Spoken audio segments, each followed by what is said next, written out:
Girls sure are good at lying. Worried someone's hungry, they throw food right in their face. They take someone to be punished and call it just a little scare. They lock someone up with wolves and call it just helping them improve their agility. They repeatedly shoot arrows at someone as target practice and call it increasing their reaction time. To romanticize her absurd actions, she calls it, only when facing death does one's potential increase infinitely. Girls really know how to make up stories. Under the clear blue sky, doves soared freely in the wind above the calm sea. A person in uniform shouted through a loudspeaker at a large boat nearby, "Drop your weapons. Drop your weapons. You are surrounded." The boat's captain obediently followed the order and stopped the boat. A woman, dressed in the same military uniform as the others, appeared to be their commander. She waved her hand, signaling to her subordinates, "Quickly, board the ship and subdue the pirates." Soon, they were all on the deck. Some pointed their guns at the pirate holding a pistol, while others quietly surrounded another from behind. "Don't move. Freeze." They quickly forced the pirates to kneel on the deck. Each pirate hung their head in fear. The woman then calmly approached them. "Come with me." Holding a large gun, she gestured behind her and ordered, "The pirates are secured. Team 2, follow me inside the ship to apprehend the rest."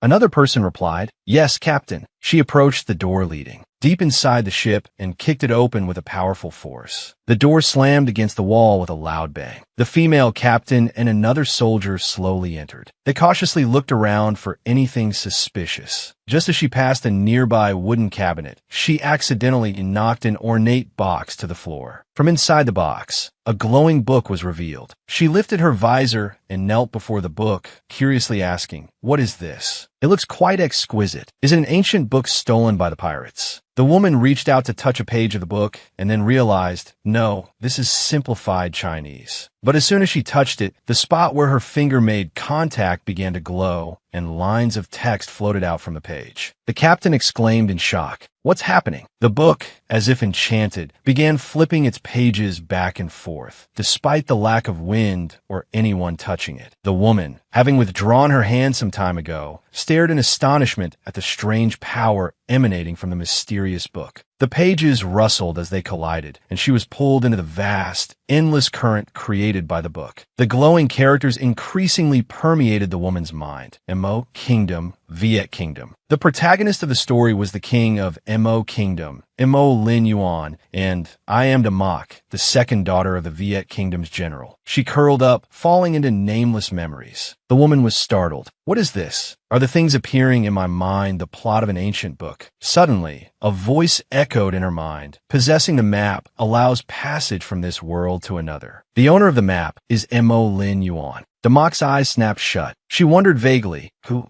is that? Quickly, she opened her eyes wide and shouted, "Who's talking?" Suddenly, there was a loud thud. A porcelain cup full of water fell and shattered into pieces. The maid behind her was stunned. Young Mississippi. Hearing this, she frowned and turned her head, asking, "Young Mississippi." At the same time, she thought to herself in astonishment, why does this voice sound like a child's? Then she looked down at her small hands. She couldn't believe it and cried out, "What's going on? Why have I turned into a child?" Damak looked at the maids around her in horror. She shouted, "Where is this? Who are you?" The maids immediately prostrated themselves.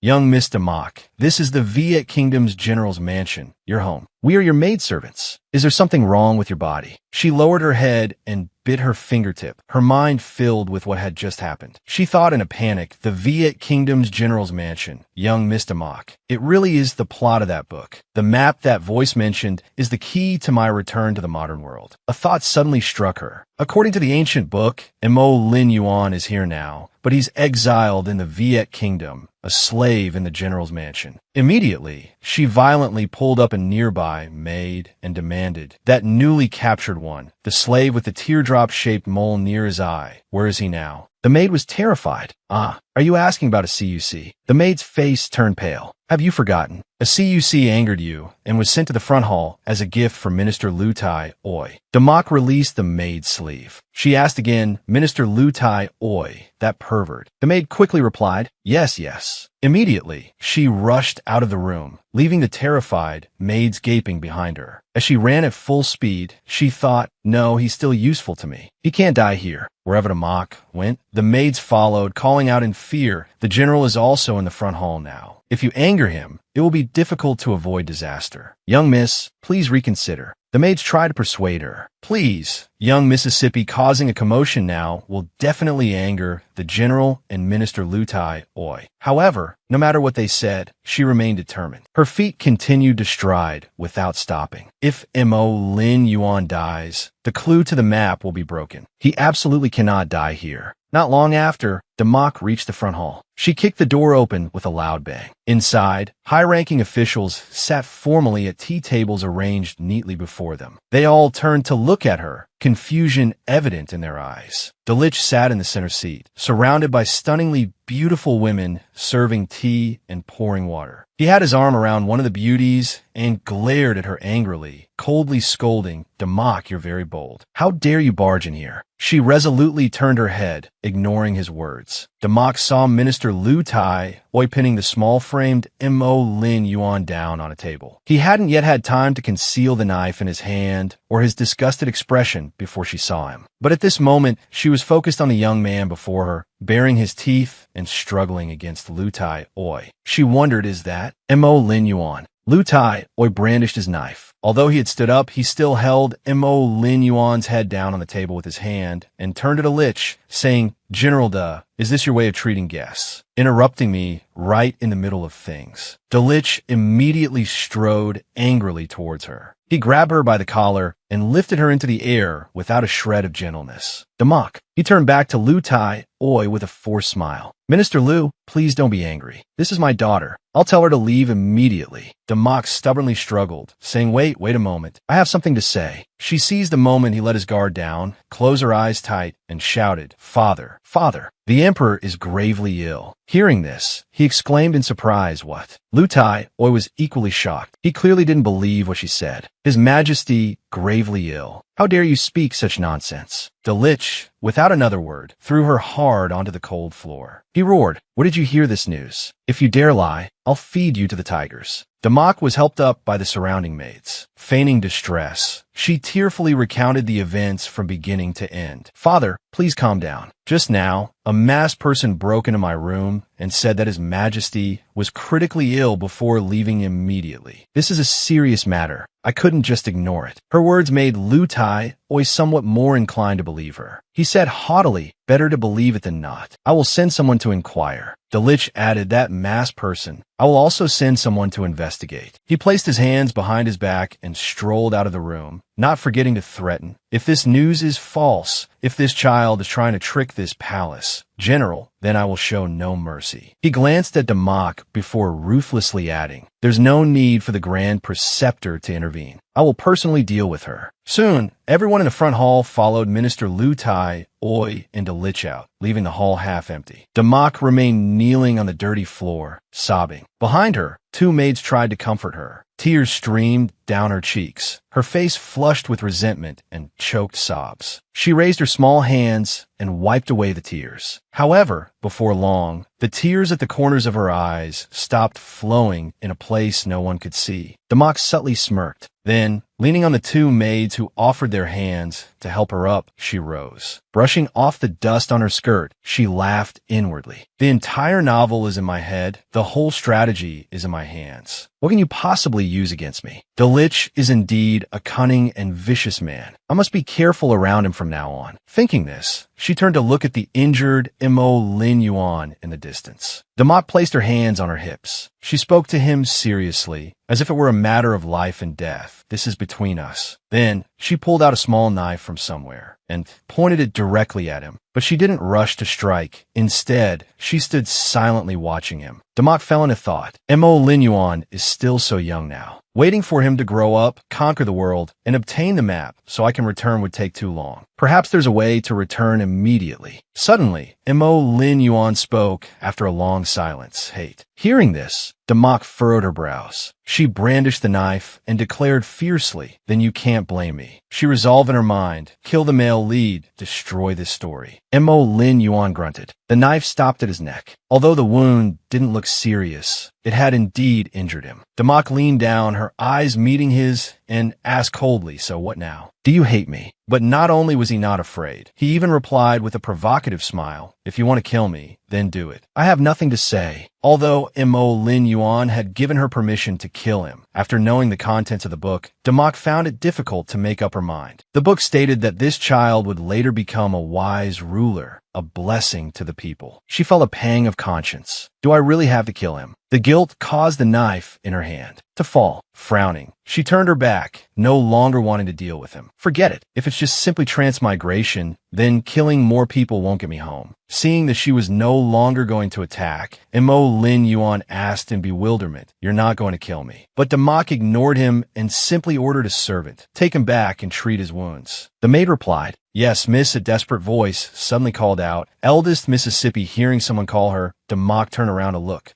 She saw a small child, about the same age as her and Mo Lin Yuan. He knelt down on the ground, pleading, "Eldest miss, please take me in too. I can do anything. I'll do whatever you ask." She looked at the bright-eyed boy in front of her and asked, "What's your name?" He immediately replied, his eyes shining, "Miss, I don't have a name." Catching sight of his eyes, like jade carvings, Demak was reminded of the intelligent eyes of a wolf. A thought struck her. These eyes are naturally beautiful. The image of a majestic wolf, standing beautifully under the moonlight, softly howling to its pack, came to mind. Both powerful and intelligent. She smiled and said, "Then from now on, you'll take my surname. You'll be called De Xiaolang." Then she glanced at Mo Lin Yuan, "And you too, the Jew. From now on, you and Xiaolang will be together, serving as this Mrs. Personal Attendants. Of course, not just ordinary attendants." In Demak's mind, 7,749 plans were already forming to make them stronger. She said smugly, "Don't worry, I'll train you well, making you the most formidable servants by my side." Seeing their miss still as arrogant as ever, the maidservants suddenly felt sorry for Mo Lin Yuan and Xiaolang. They whispered to each other, as expected, "Miss can't suddenly change her nature. Those two boys are so pitiful." After having her fill of smugness, Demak turned and left, ordering them, "Let's go." Mo Lin Yuan, who moments before had been given the perverted Minister Lu Tai Oi as a gift, was now rescued and made a personal attendant. He was a little confused. What is she up to? But perhaps Demak didn't expect that her actions this morning would now cause her so much distress. It was already midnight, and she still couldn't sleep. Sitting under the lamplight, she racked her brains, thinking, "I'm doomed. It's only been half a day, and I'm already starting to regret it. I should have taken that opportunity to look for the map, but why did I suddenly take in those two brats?" Demak cried inwardly, mocking herself. "It's not like I'm a kindergarten teacher. I don't want to be followed by children after transmigrating." Lost in thought, a knock on the door startled Demak. A servant spoke from outside. "Miss, the things you requested are ready." She nodded in reply. "Give them to me. You may leave." The servant replied, "Yes." Although she had been very conflicted about taking them in earlier, deep down, her heart was still filled with a sense of righteousness. Demak took the items the servant handed her and walked out leisurely. She thought to herself, "Although I said that, I still can't just stand idly by. You two little punks, you better remember this kindness." Soon, she arrived at the thatched hut in the servants' quarters. Looking at the dilapidated state of the hut, Demak silently criticized, "It's too shabby. The door is about to fall off." Thinking this, she stealthily opened the door. Her eyes scanned the surroundings, only to find the place like a dilapidated abandoned house. She thought with pity, "The conditions here are too poor." After observing for a while, worried that Mo Lin Yuan and Xiaolang wouldn't develop while living in this environment, Demak made a decision. "It seems I'll have to find a way to change their room tomorrow." Just as she stepped inside, she stepped on a branch, causing it to snap. Although the noise wasn't loud, Lin Yuan was already alert. He quickly woke up, sat up and shouted, "Who's there?" Meanwhile, Xiaolang was still drowsy. Hearing him yell, he mumbled sleepily, "What's wrong?" Annoyed, Xiaolang lit a fire and asked, "Who is it?" How annoying to disturb someone's sleep. As soon as the light was lit, Demak's small face appeared. She calmly put a finger to her lips, signaling them to be quiet. Seeing her appear here late at night, and even trying to climb onto their bed, Xiaolang stammered in surprise and embarrassment, Young miss, why are you why?" After climbing onto Lin Yuan and Xiaolang's bed, Demak sighed in relief. wiping the sweat from her forehead as she thought, phew, being small is really inconvenient. Although a little tired, she didn't forget her main task. Her small hand bluntly tossed a bundle into Xiao Lang's face, saying, "The servant's food probably isn't enough for you, is it? Take this." As if grasping at a lifeline, Xiao Lang opened the bundle to find it full of chicken drumsticks. His eyes lit up like a puppy's. He exclaimed, "Thank you, young Mississippi." On the other hand, Lin Yuan sat upright, ignoring the food and coldly saying, "No need." Meanwhile, the boy beside him happily grabbed a few drumsticks, munching on them and praising, "Wow, this is delicious, so good." Seeing Lin Yuan's reaction, Demak could only remark, "Stubbornness is truly innate. This kid really makes me look at him differently." Then, not caring whether he wanted to eat or not, she pointed at him and ordered, "You, take off your clothes." At her seemingly unreasonable command, Lin Yuan's head was filled with question marks. Seeing him silent, Demak urged, "What are you still standing there for? Do you want this young miss to personally undress you?" Finally, Lin Yuan lost his patience and asked, "What do you want? Or rather, why do you want to kill me, but haven't done it yet?" Hearing this, Demak casually replied, "Because I'm captivated by your kingly aura. Is that not allowed?" Hearing her answer, he asked incredulously, "What?" Demak didn't want to answer any more of his questions. She pointed directly at him and said threateningly, "If this young miss wants you to live, you live. If I want you dead, you die." Seeing his condition, Xiao Lang recounted, "That minister Lu Tai Oi, he killed 3 people this afternoon. If a Jew hadn't dodged quickly, I'm afraid that knife wouldn't be on his shoulder, but on his neck." Demak's body trembled with anger at Xiao Lang's story, cursing inwardly, "A bunch of animals who only know how to prey on the weak and small. Damn them." After Xiao Lang finished speaking, he saw Demak trembling and quickly covered his mouth, glancing at Lin Yuan, worriedly thinking, "Oh no." A Jew was deliberately given to Minister Lu Tai Oi by young miss to receive punishment. Will she be angry that I said that? Demak gently removed Lin Yuan's bandages, softly saying, "I promise you I won't do that again." Then, her gaze firm and sincere, Demak told both of them, "Anyone under my care will absolutely not be bullied in any way, so there's no need to be so wary of me." Hearing Demak's resolute words, Mo Lin Yuan was once again taken aback. "What?" A moment later, Demak quickly applied medicine to a cloth and dabbed it onto his wound. His astonishment was replaced by pain. Feeling the burning sensation on his skin, he cried out, "Ah!" Immediately, she quickly covered his mouth, her other hand still holding his wound. Demak urged him, "If you don't disinfect the wound, it will swell. Just bear with it a little." Lin Yuan could only let out a muffled sound of agreement. After Demak finished applying the medicine,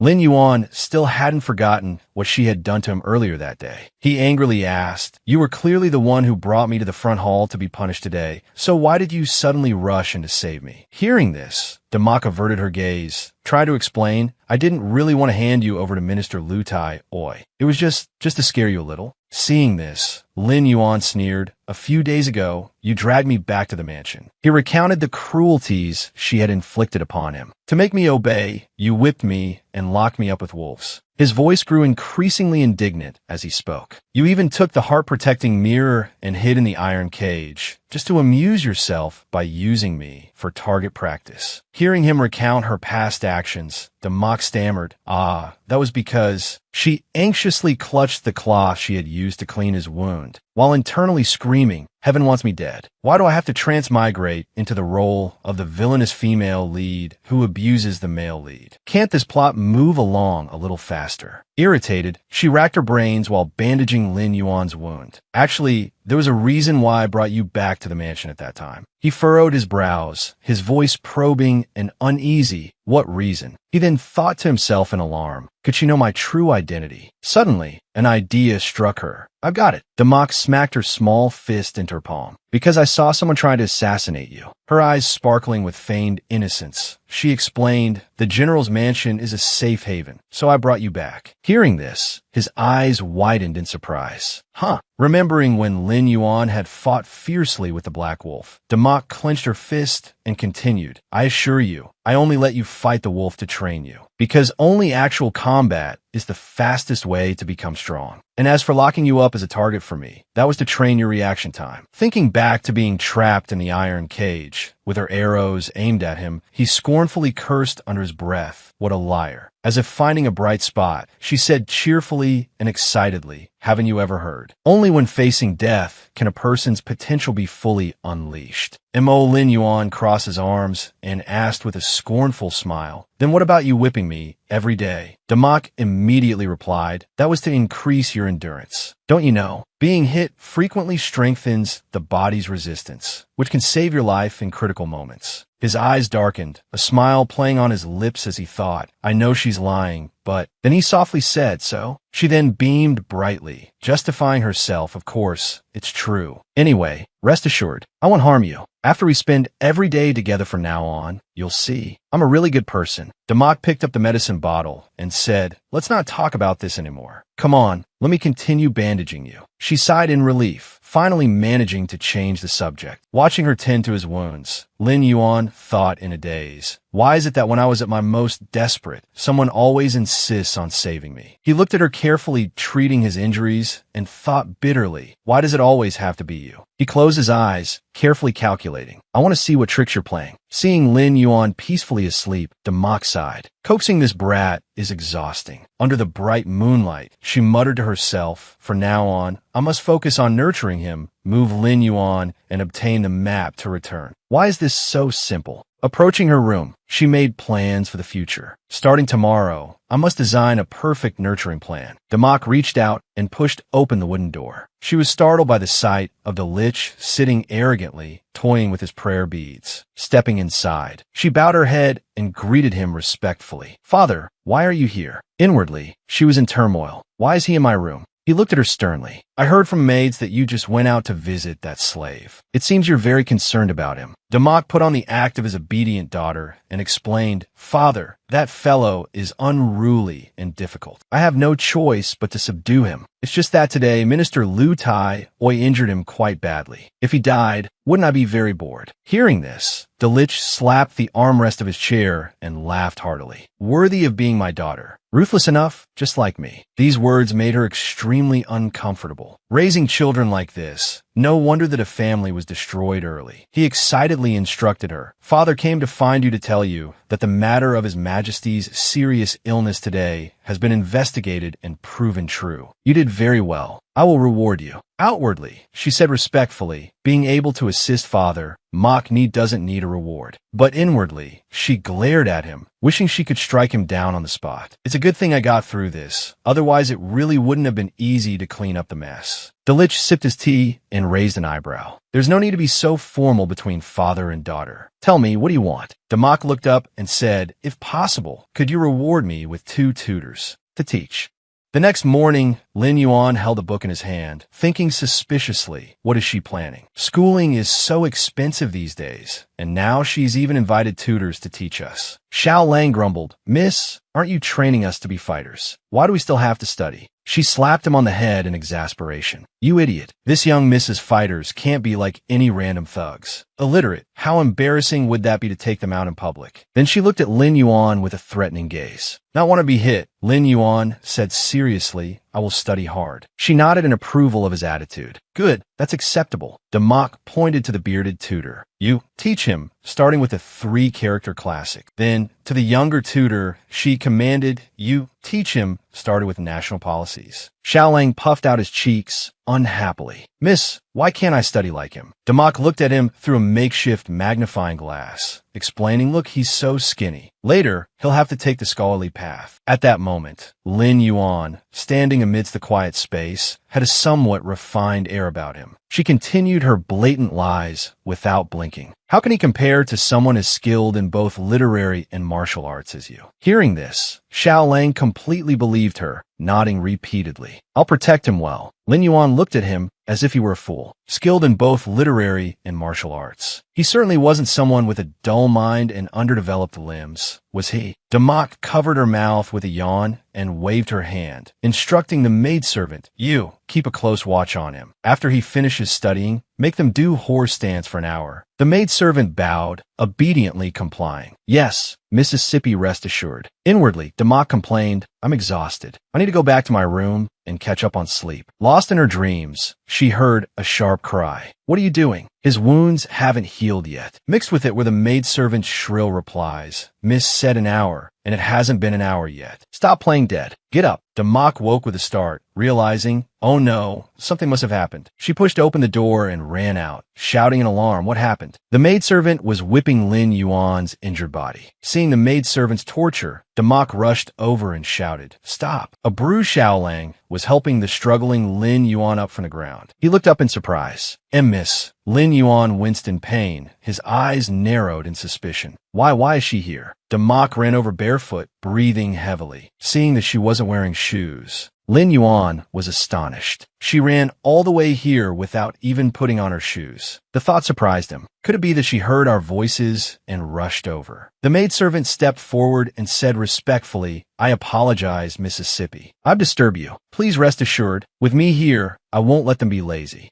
Democ glared at her with disgust. "Who told you to hit him?" The maidservant, terrified, quickly knelt down, stammering, "Miss, I." Democ turned sharply and commanded the servants, "Listen carefully. These two are my confidants, belonging only to me. If anyone dares to touch them, I will kill them. Do you understand?" These words stunned both Xiaolang and Lin Yuan. He thought to himself, I didn't expect her to stand up for us so openly. Why is she like this? Seeing the maids and servants kowtowing and trembling, pleading, "Please forgive us this time, Mississippi. Please forgive us. We won't dare to do it again." Lin Yuan thought suspiciously, does she really have another motive? Democ raised her voice, admonishing them. "Let me make this clear. If anyone dares to hurt them again, I'll throw them into the tiger cage as food." The two maidservants cried out in terror, begging for mercy. "We don't dare. We won't dare again. Please, please, please spare our lives, Mississippi." She turned to look at the two boys. Seeing the somber atmosphere, Lin Yuan stood still, clutching his wounds, while Xiaolang hid behind him, trembling in fear. Democ propped her chin on her hand, thinking to herself, this preemptive strike should be enough to prevent these servants from holding a grudge and seeking revenge on them. Under the cool shade of the leaves, Democ crossed her arms with a slight frown. "My mood is rather good today, so I'll spare you. If you make me unhappy, you better scram." The maidservants hurriedly obeyed. "Yes, Mississippi. Yes, Mississippi." When a maidservant withdrew, she approached Lin Yuan. This male lead's constitution truly is, trouble follows him even when he's just sitting still. Seeing the long gash on his arm, she instructed, "All right, that's enough for today. Go back and have Xiaolang treat your wound. The rest of you dismissed." Lin Yuan remained motionless. "We haven't completed a full hour of horse stance yet." He then seriously resumed his horse stance. Seeing this, Xiaolang also followed suit. Democ scoffed and asked, "In this state, you can still continue." His gaze was firm. "I can." He thought to himself, "Even if I have to grit my teeth, I must persevere. I can't let her look down on me." Knowing his intentions, she smiled. "Good, not bad." She turned and walked away, hands clasped behind her back, and gracefully declared, "Then from tomorrow onwards, 2 hours of horse stance every day." Xiaolang cried out in despair, "Miss, please don't." But Lin Yuan stubbornly replied, "Understood." An hour later, Democ, changed into different clothes, seriously bandaged his wound, her actions causing Lin Yuan to blush. She tied a bow on the bandage. "Today's afternoon lesson ends here." She then cheerfully added, "Come on, let's eat." He beamed. "All right." In the room, the three of them sat around the dining table. Xiaolang ate heartily, praising, "Delicious." She reminded him, "Eat slowly. No one's going to steal your food." Suddenly, Lin Yuan realized something. The food today didn't have the garlic smell he hated most. Democ looked at him with concern. "Why did you stop eating? Doesn't it suit your taste?" Lin Yuan hesitated. Xiaolang paused, looking up in bewilderment. "Don't you notice that the food today smells different from before?" A maidservant standing nearby covered her mouth. "You mean it's missing the garlic, right?" She then slowly explained, "The land in Viet Kingdom is damp and cold. Not eating garlic is bad for one's health. But because Miss said she doesn't like it, she instructed the kitchen to find a way to remove the garlic." Lin Yuan looked at Democ in confusion. "I remember when she ate before, she clearly didn't dislike the smell of garlic." Another maidservant placed some food in Democ's bowl and said warmly, "Our miss is very clever. She told the kitchen to steam the garlic with tea." Once steamed, the garlic loses its smell. Hearing this, Lin Yuan was stunned. Remove the garlic smell. He picked up a piece of meat with his chopsticks and separated it. Inside the meat was garlic. Lin Yuan was surprised. There's actually still garlic inside, but I really can't smell it. Even when my father and mother were alive, they didn't realize I hated garlic. Could she have noticed? Feeling his gaze, Demak asked, "Huh? What's wrong?" Lin Yuan, expressionless, questioned himself, would she do this for me? He stared intently at her. If this consideration is fake, then what is real? She tapped her fingers on the table. Snap out of it. She reminded him with a hint of annoyance. What are you still looking at me for? Hurry up and eat. You've all had half a day off already. Xiaolang cheered excitedly. Lin Yuan also agreed. Time passed, and birds soared freely in the sky. Lin Yuan was engrossed in reading, while Xiaolang cheerfully asked, Miss, what do you want us to play?" Demak excitedly ran over with a paper kite. With such beautiful weather, it was naturally a perfect time to fly a kite. Seeing Lin Yuan reading, she asked in surprise, "My goodness, you're still reading." Her heart filled with bewilderment. She wondered, how can he be so unmoved by the prospect of playing? Does this kid have no childlike spirit at all? Lin Yuan calmly replied, "I still have a chapter of political commentary to memorize. Master will test us on it tomorrow." She took the book away and handed him the kite string. "Forget it. Just ignore him." Demak decisively assigned roles. "Xiaolang, you hold the kite and run ahead. I'll run behind." "That's settled." Lin Yuan sighed helplessly, his gentle eyes thoughtful. She truly lives up to her reputation. Even her play is so domineering. He reached out and took the string. "As you command." Under the clear blue sky, the three of them began to play. Lin Yuan held the string and ran ahead. Xiaolang held the kite aloft behind him, and Demak happily chased after them. Xiaolang turned his head back with joy. "It's almost up. Mississippi, get ready to let go." Demak looked up excitedly at the kite, not paying attention to where she was stepping. "Okay." Then, she carelessly tripped over a small rock. Demak stumbled forward, her whole body reacting instinctively, and cried out in alarm. Hearing her cry, Lin Yuan spun around in alarm. "Careful!" He threw the kite string and rushed towards her. Lin Yuan swiftly caught her, preventing her from falling. Demak looked up blankly as the kite flew away, but he was anxiously asking, "Are you all right?" Seeing the kite soaring in the wind, she pointed at it with a delighted laugh. See, it's flying." Looking at her happy smile, Lin Yuan smiled gently. "Perhaps, in my heart, I've already lost the ability to doubt her." As he thought this, he saw her raise her hand to shield her eyes from the sun and heard her exclaim, "Just as expected of me." Lin Yuan released his hold on her and asked, "You almost fell just now, you know that, right?" Demak calmly replied, "Weren't you there to catch me?" "I didn't fall. I'm fine." He continued, his tone slightly serious, "But I won't be able to catch you every time. You must be careful yourself." She asked innocently, "Why wouldn't you be able to catch me every time?" Hearing this, he froze, stunned in disbelief. Lin Yuan thought to himself, why wouldn't I be able to catch her every time? She blinked and told him, "Come on." Xiaolang has run far ahead. Xiaolang, holding the kite string in one hand and controlling the kite with the other, called out loudly, "Miss, come fly the kite." Demak ran over. Coming.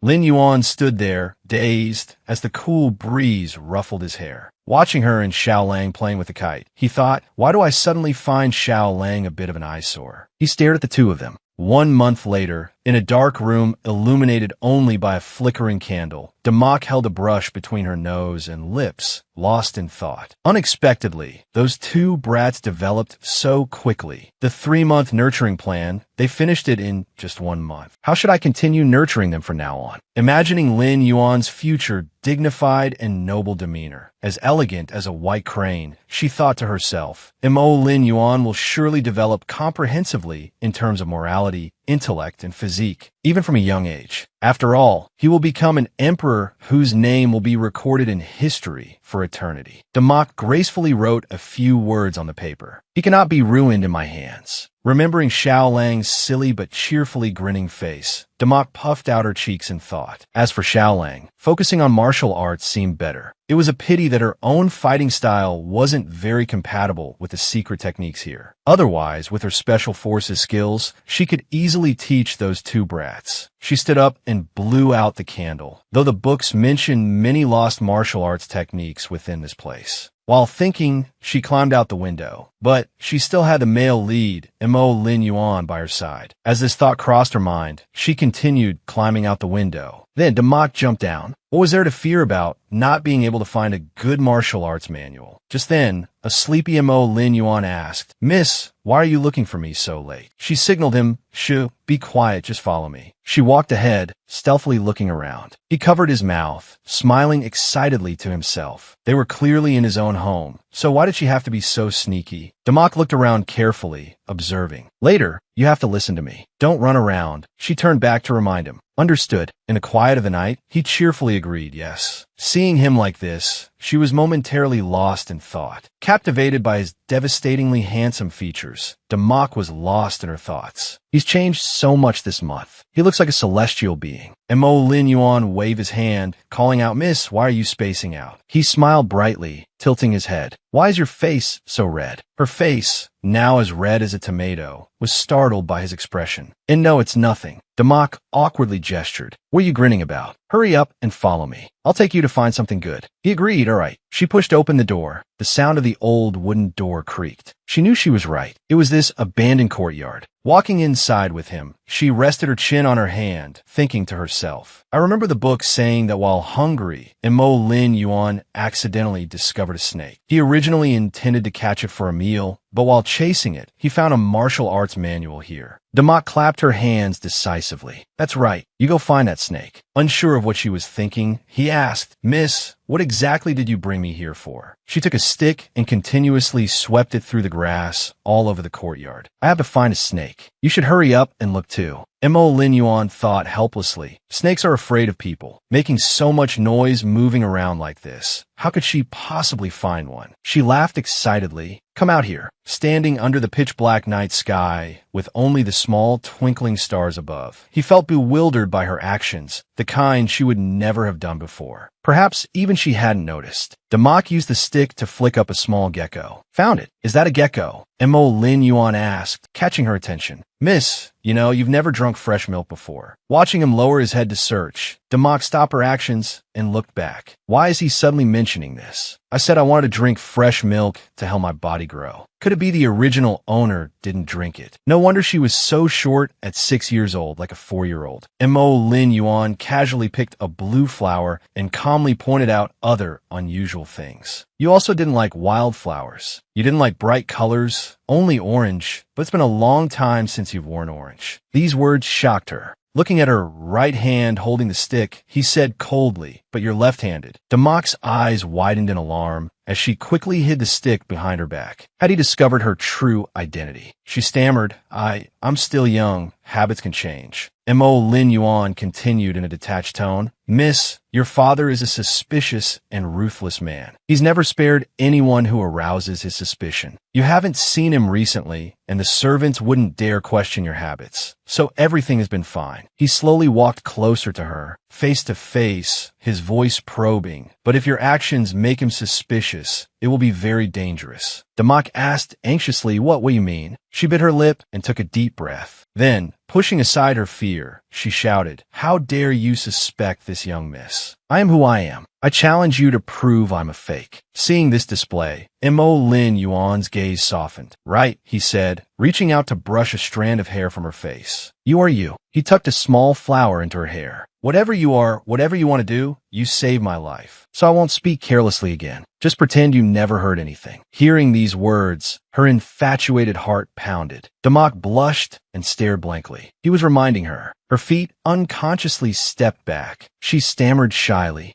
that." She slipped and fell into a small ditch behind her. Mo Lin Yuan lunged forward in alarm, trying to catch her. "Careful." He reached out to grab her hand. When he caught it, they both tumbled into the ditch. She screamed in fear. Having used her body to shield Mo Lin Yuan from injury, she groaned in pain. "It hurts." But despite the pain, she gritted her teeth and stifled her cries. "I want to cry so badly. It hurts." Mo Lin Yuan, seeing her use her body to protect him, was stunned. "She protected me." He quickly got up and asked anxiously, "Miss, are you all right?" She lay there, moaning it hurts. He helped her up and asked solicitously, "Where did you hit yourself?" Damak sat up, clutching her arm. Unable to hold back her tears, she cried like a child. Trembling, she held up her injured arm and whimpered my arm. Damak grimaced, thinking to herself, "This body is so weak now. I just fell and I want to cry." She imagined herself as a strong boxer. Mo Lin Yuan carefully lifted her. "Forgive me. Let me see." He gently touched the wound on her arm. "Here." She replied, "Mm." He pulled up her sleeve, revealing her badly injured arm. Mo Lin Yuan blamed himself, thinking, "Why is it so serious? It's all my fault for not reacting in time. I should have been the one protecting her." He quickly tore a piece of his own clothing. "Bear with it. I'll bandage it for you." He placed the torn cloth on Damak's wound, reassuring her this might sting a little. Damak looked at him, tears welling up. She watched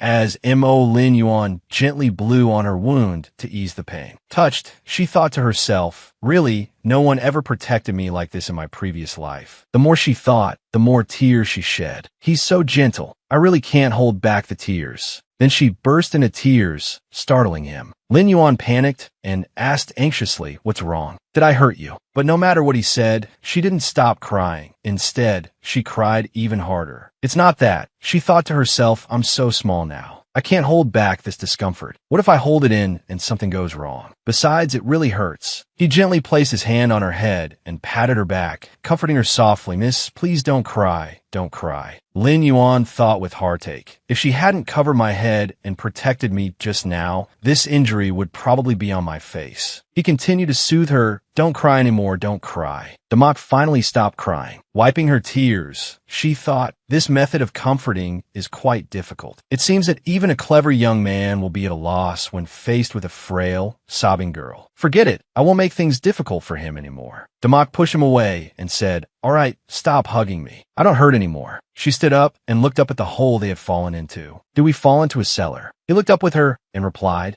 Perhaps." She ordered him, "What are you standing there for? Hurry up and help me find a way out of here." Lin Yuan obeyed. "All right." She thought to herself, "I have to find a way back to the surface quickly." After all, Lin Yuan found the martial arts manual in the courtyard. Suddenly, Lin Yuan accidentally stepped on a book. He wondered aloud, "What is this book?" He bent down to pick up the book. He asked her, "Miss, is this the book you're looking for?" Damak was surprised. "No way. Is the male lead's aura this strong?" He found it just like that. She asked him, sweating, "Where did you find it?" Lin Yuan looked up and replied, "It seems to have fallen down with us." Hearing that, she quickly ran over to look at the manual, but then she fell with a thud. "Quickly, let me see it." This startled him. He rushed over to check on her. "Are you all right?" But she didn't reply, remaining still and continuing to cry. Damak cried again in pain. Lin Yuan looked at her injury with even more distress, thinking, another injury. Will she cry again? Suddenly, she exclaimed, "Huh," and then shouted. She quickly said to him, "Look, isn't this money?" He said in surprise, "What?" She held out a pile of shiny gold coins to him. After seeing what Damak handed him, Lin Yuan nodded and said, "Indeed." Then she quickly took out a match from her pouch. "That's right, I brought matches." The flame from the match illuminated the cellar, revealing the surroundings. She exclaimed in astonishment, "Oh my God." All around them were precious items of considerable value. Damak's eyes were filled with excitement as she said, This is amazing." Lin Yuan was equally astonished. He said, "It seems this is where the family ancestors hid their treasures." She happily ran off to explore. "There's some over here too." He, however, noticed an object placed nearby. It looked like a seal covered by a cloth. Recognizing what it was, his eyes became cold and sharp. He thought, the Eternal Night Dynasty. Could the family really be plotting treason? Meanwhile, Damak was still excitedly looking at the piles of gold coins in the cellar. "This is too much." Lin Yuan hurriedly tucked the seal into his pocket. Damak sprawled amidst the sea of gold, exclaiming cheerfully, "This rain came at just the right time. With this, everything will be much easier for us." Hearing Damak's words, Lin Yuan looked at her in surprise, thinking, she said us, not me. If anyone else saw this treasure, they would surely be plotting how to silence any witnesses. Damak picked up a red spirit stone and asked curiously, "Is this a ruby or something else?" He smiled gently at her, thinking, only this silly girl would tell me everything, considering me one of her own. Damak continued to roll around in the treasure she had found, excitedly thinking, with ease, I can cultivate Lin Yuan's strength as quickly as possible. I can also develop myself at the fastest speed, find a map, and once Lin Yuan unifies the world, I can smoothly return to the real world. Miss, Lin Yuan extended his hand towards her. We should go. Damak suddenly realized, right? She took his hand and said, we need to go up quickly and cover this place. We can't let anyone discover it. He agreed, yes. They both carefully climbed back up. He said softly, here, hold on tight. Soon after, they filled the hole together. Damak sighed in relief, all done. Now no one will see it. He simply replied, yes. Finished, she happily returned to her room, excitedly thinking, I need to make a good plan when I get back. But suddenly, she heard rustling and voices. Damak took Lin Yuan's hand and led him in another direction. Let's hide first. It seems like someone is coming. He looked at her, confused, but followed her instructions. Yes. They quickly hid behind a wall. Damak wondered who would come to such a deserted place in the middle of the night. It turned out to be Dlich, accompanied by his longtime trusted subordinate. The subordinate bowed and reported, General, the spies have sent word. Minister Guo Wan of Mo Kingdom insists that their crown prince has escaped and is currently in our Viet kingdom. Only after finding the crown prince will he cooperate with the general's great undertaking. Otherwise, the agreement will be void. Damak looked anxiously at Lin Yuan, who remained impassive, thinking, it seems there are quite a few people in Mo Kingdom who want him dead. Hearing his subordinate's report, Dlich angrily cursed, damn it, how dare he go back on his word, saying he must find the crown prince before agreeing to help. His subordinate hurriedly said, General, please calm down. Without Minister Guo Wen's support, it will be difficult for us to achieve our goal. Seeing this, Damak thought to herself, exasperated, that a family really can't stay still, can they? From old to young, they all want to rebel. One side has money and power, the other has military might. Let's see which is more ferocious. She tugged on Lin Yuan's sleeve and signaled to him, be quiet, we're leaving now. Lin Yuan understood and nodded quickly. Yes.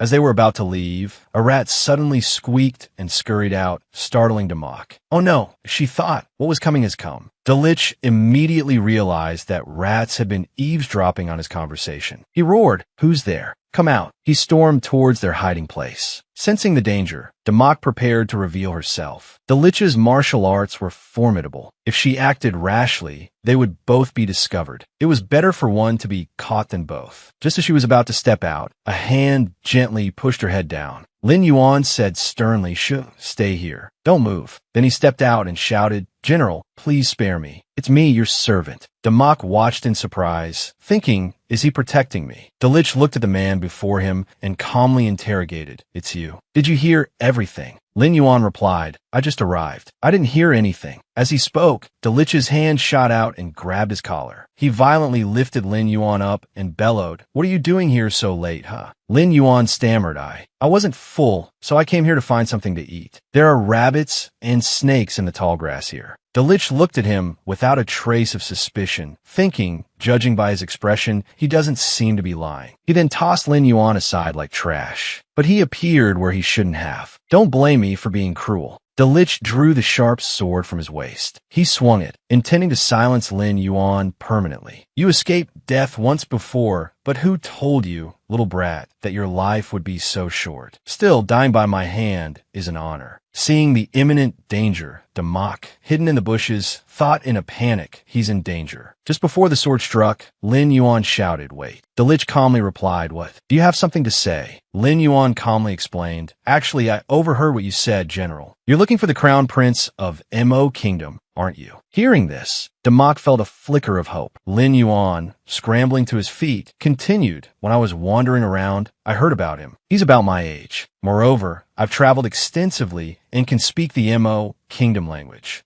If you need the Mo Kingdom minister's support urgently, General, you can use me as an infiltrator. I'm going to die anyway, so let me die for a purpose. As he spoke, a servant behind him held him firmly. Damak, eavesdropping from the bushes, clench her fists unconsciously, thinking the MO Kingdom Minister is no good either, that's for sure. This is like going from the tiger's den into the wolf's lair. However, the road to MO Kingdom is long. If Delitzsch agrees, I'll have plenty of opportunities to save him. Hearing MO Lin Yuan's suggestion piqued Delitzsch's interest. Indeed, sending a boy over there, tricking Minister Guan first, and then figuring out the rest seemed like a good idea. However, treason wasn't something that could be accomplished overnight. What if the boy let something slip? After a moment of contemplation, he lowered his sword and praised Lin Yuan. "You little rascal, you're quite clever." But his expression quickly darkened. "Unfortunately, this general doesn't trust you. You know about my grand scheme. I can't let you live." He gripped Lin Yuan's chin tightly. "But you said one thing correctly, dying in the right place. Minister Lu Tai Oi hasn't forgotten you since your last encounter. Giving you to him would be useful." Hearing Delitzsch's words, Mo Lin Yuan's face paled. Delitzsch sheathed his sword and turned to give an order. To avoid any further complications, send him to Minister Lu Tai Oi's residence immediately. The servant replied, "Yes, sir. It's time for me to act." Damak stood up and turned, preparing to intervene on Lin Yuan's behalf. "No, if he goes to Minister Lu Tai Oi's residence, Mo Lin Yuan will certainly die." She snuck ahead, waiting for Delitzsch to pass by. "I have to stop this." Determined, she ran out and pretended to bump into him. Delitzsch, startled, exclaimed, "Who's there?" Recognizing the girl before him, he started to draw his sword. "Motsnavi." Seeing this, Lin Yuan panicked. "This foolish girl, what is she doing here? Why doesn't she know how to protect herself?" Damak clutched her head, feigning injury, and asked innocently, "Father, what are you doing here?" Looking at her disheveled appearance, Delitzsch scolded, "Makni, what are you doing out here so late at night and so dirty?" Taking his hand, she said, "Father, I found a treasure, but while I was hiding it, I dropped it. That's why I'm so messy." Intrigued, Delitzsch asked, "What kind of treasure?" Damak excitedly tugged at his hand. "Come with me. I'll explain as we go. I promise. You'll be so happy when you see it." Delitzsch followed his daughter. "She's doing all this for me, for a mere servant like me. Is she willing to risk everything she has?" Damak continued, "Father, you won't believe this, but I dreamt of great-grandfather. He said I would bring great honor to our family." She turned back with a smile. "He also said I would become the princess of Viet." Delitzsch was stunned. "Princess? Could Makni have overheard my treasonous plans?" Damak continued, interrupting his thoughts. "And to help our generation achieve great things, he left a gift for you. That's why I came out here in the middle of the night. I didn't expect to find the treasure in the courtyard." Brushing aside some debris to reveal the entrance to a cellar, she exclaimed, "Father, look, it's here." Delitzsch ordered one of his men, "Secure that boy and go down there to investigate." The man replied, "Yes, sir." He pondered, could everything Imoni said be true? Delitzsch jumped down with Damak clinging to him, and the servant behind them also jumped down, not forgetting to hold Lin Yuan tightly. Arriving at the bottom, he lit a torch to illuminate the path. He and the servant were astonished, holding the jewels and treasures in his hands. His face still registered surprise. Could it truly be the ancestors manifesting their spirits? If not, how else could these things be explained? How could it be explained? Just a small young miss like Imoni coming to a place like this in the middle of the night. Then Delitzsch turned to ask her, "Imoni, did you see anything else in your dream?" Damak excitedly replied, "I saw father become emperor, and he happily declared me a princess, saying I was his pride and joy." She continued excitedly, "Father, don't worry. Great-grandfather reminded me, before you accomplish your great undertaking, I won't breathe a word of it." Hearing this, Delitzsch looked at her and thought to himself, Imoni, being a girl, couldn't threaten his position. Moreover, her temperament was similar to his own. Perhaps, just as the ancestors said, perhaps Imoni could help him succeed. Then he turned to Lin Yuan and said, "Oh, right, father almost forgot to ask you. Why did you capture my servant in the middle of the night?" "Oh," Delitzsch said, "he committed a crime. I must kill him." "What's wrong? Do you feel sorry for him?" Damak quickly replied, "Not exactly sorry. It's just that I think it's better not to kill him." She beckoned him closer. "Father, come here for a moment." She whispered in his ear, "Last time, I accidentally saved him from Minister Lu Tai Oi, and he's been very loyal to me ever since. Besides, I initially brought him back to the manor because Princess Chi also had her eye on him. I wanted to keep him. He might be useful later." Delitzsch asked her, "Does this boy know how to read and write?" He continued, "It's all right if we don't kill him. After all, there are other ways to make him keep a secret. Lin Yuan shook his head calmly and said, I'm just a servant. How could I know how to read and write? Seeing this, Delich said with satisfaction, if you don't know how to read and write, then it's easier to handle. Damak smiled and replied yes. Then he asked her for a favor.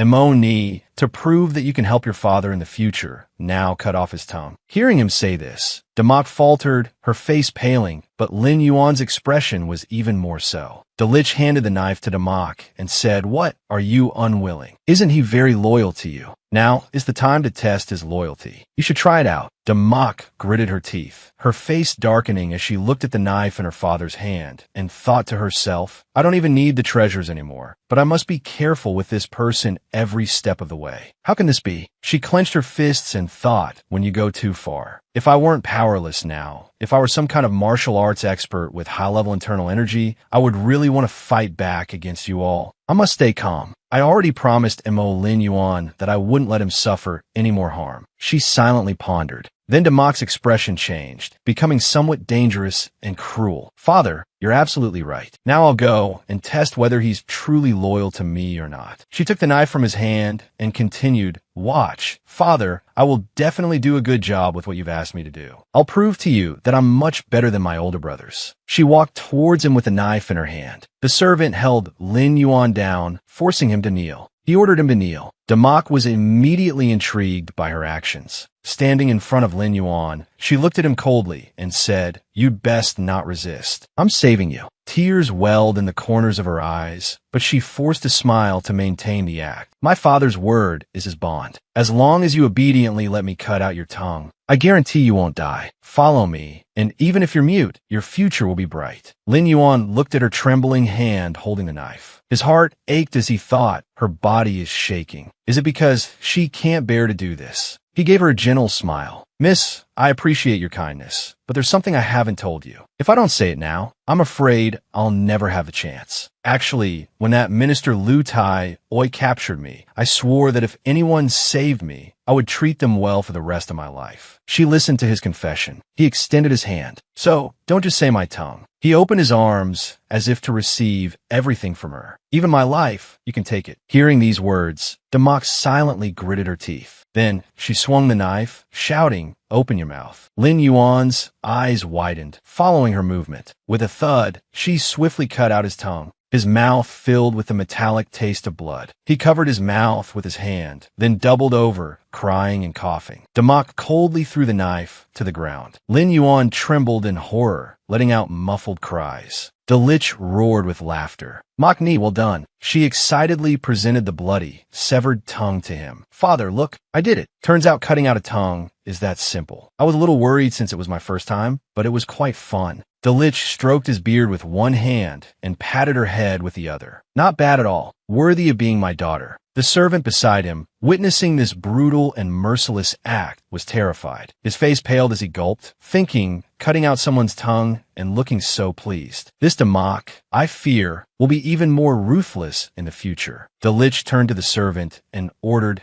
Go find some men to help me conceal this treasure. The servant obeyed. Yes, General. He had only taken a few steps when Delich stealthily drew his sword and thrust it through the servant's heart. The servant coughed up blood. He cried out and collapsed to the ground dead. Damak, witnessing this, was taken aback. Her face paled as she assessed the situation, murdering to silence him. It seems Delich doesn't want the location of the treasure revealed just yet. Delich turned to his daughter. Don't tell anyone about what happened here. Keep your little slave under control. He patted her head. When necessary, you must be like your father, decisive. Remember, dead men tell no tales. Damak smiled. I understand, father. She glanced back at Lin Yuan. Don't worry, I'll never let my people betray me. Moments later, Delich, with Damak in one arm and Lin Yuan in the other, leaped to the surface. He struck the wall with a powerful blow, shattering it and sending debris tumbling into the pit below. He spoke up, saying that important matters require careful planning, and this item wasn't needed yet. Turning to her with a smile, he said, You've done very well. From tomorrow onwards, you will study everything your brothers study. I guarantee you won't miss out on anything. Damak replied happily, Thank you, father. I will definitely do my best. Delich then turned to Lin Yuan and said, You've also done well, demonstrating your loyalty. From now on, you are the young Mrs. Servant. If a single hair on her head is missing, I will hold you responsible. Now, take the young miss back. Lin Yuan's face was still filled with terror. Covering his bleeding mouth, he nodded in obedience. Then he said, I have urgent matters to attend to. I'll be going now. Damak cheerfully replied, Take care, father. The full moon emerged from the clouds, casting an ethereal glow across the dark sky. The lich had already left. Then, Damak seemed to feel unwell. Her face paled and her body swayed. She collapsed, but Lin Yuan, panic caught her. Surprisingly, he wasn't mute. His tongue was intact. Young miss, he said, holding her close, his voice filled with anguish. Why are you so foolish? Though exhausted, Damak forced her mouth open, smiling as she struggled to speak clearly, her hand reaching up to caress his cheek. As long as you're all right, that's all that matters. Lin Yuan, heartbroken, touched the wound on Damak's arm. You silly girl, was I worth such a sacrifice? Her face, pale as a sheet from blood loss, she still managed to say, I told you I'm protecting both of you. Relieved that they hadn't been discovered, she fainted. Rewinding 15 minutes earlier, Damak held a knife, contemplating how to outmaneuver the lich. Biting her lip in thought, she realized the only way to resolve the situation was his tongue. She pried open his mouth and brought the knife close. Resolutely, she stabbed her own arm as he watched. This is the only way. She quickly withdrew the knife, along with a piece of flesh and blood from her arm. Damak stuffed the piece of her flesh into Lin Yuan's mouth. Then, she smeared the bloody knife across his lips. This was how she deceived the lich, hoping he wouldn't notice. This created the illusion of Lin Yuan having his tongue cut out. End of flashback. Lin Yuan, trembling, held Damak close. Why are you so foolish? How could you be so foolish? Damak,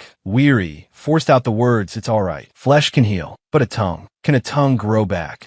Don't talk anymore. Let's go back, Lin Yuan said, scooping her up. Just hold on a little longer. As he carried her back to the residence, he thought, everyone around me has always told me to be patient, to strive to become stronger. I've been trying, but I never understood the meaning of true strength. But now I know. Tears began to fall down his face. Tears trickled down his cheeks onto hers. He resolved, if I were strong enough, Damak wouldn't have to pay such a price for me. If I were strong enough, she wouldn't have to use the treasure to buy my life. I must become strong. I have to become strong. This is the meaning of everything. Looking at that back, though tall, it still couldn't hide the exhaustion, as if carrying the whole world on its shoulders. Inside Damak's room, she was lying on the bed, moaning softly, while Lin Yuan stood beside her, examining the wound on her arm. He carefully wiped the blood from her arm, lost in thought. I've encountered too much suspicion and betrayal. Even my own sister would sell me out for her own benefit. He recalled the image of them holding hands and laughing together, but his sister hid a sharp knife behind her back. He brought his hand close to Damak's face, but she, clearly unrelated to me, was willing to shed blood and flesh for me. Stroking her head as she slept, Lin Yuan said with heartache, Silly girl, I won't let you get hurt again. The next morning, the sun shone brightly through the window into the room. Damak began to open her eyes and wake up. She groaned softly, then suddenly opened her eyes wide in confusion. She covered her face with her hand, thinking to herself, this is so embarrassing. Back then, even with 2 bullets in me, I could still complete the mission, but last night, I actually fainted. How embarrassing. This body is truly too weak. Lost in thought, she suddenly sat up and cried out in pain from the wound on her arm. Hearing the noise from the bed, Lin Yuan, who had been watching over her, jumped up and asked, Are you awake? He handed her a cup of water. Here, drink some water. Then he anxiously asked, How are you feeling? Damak took the cup from him,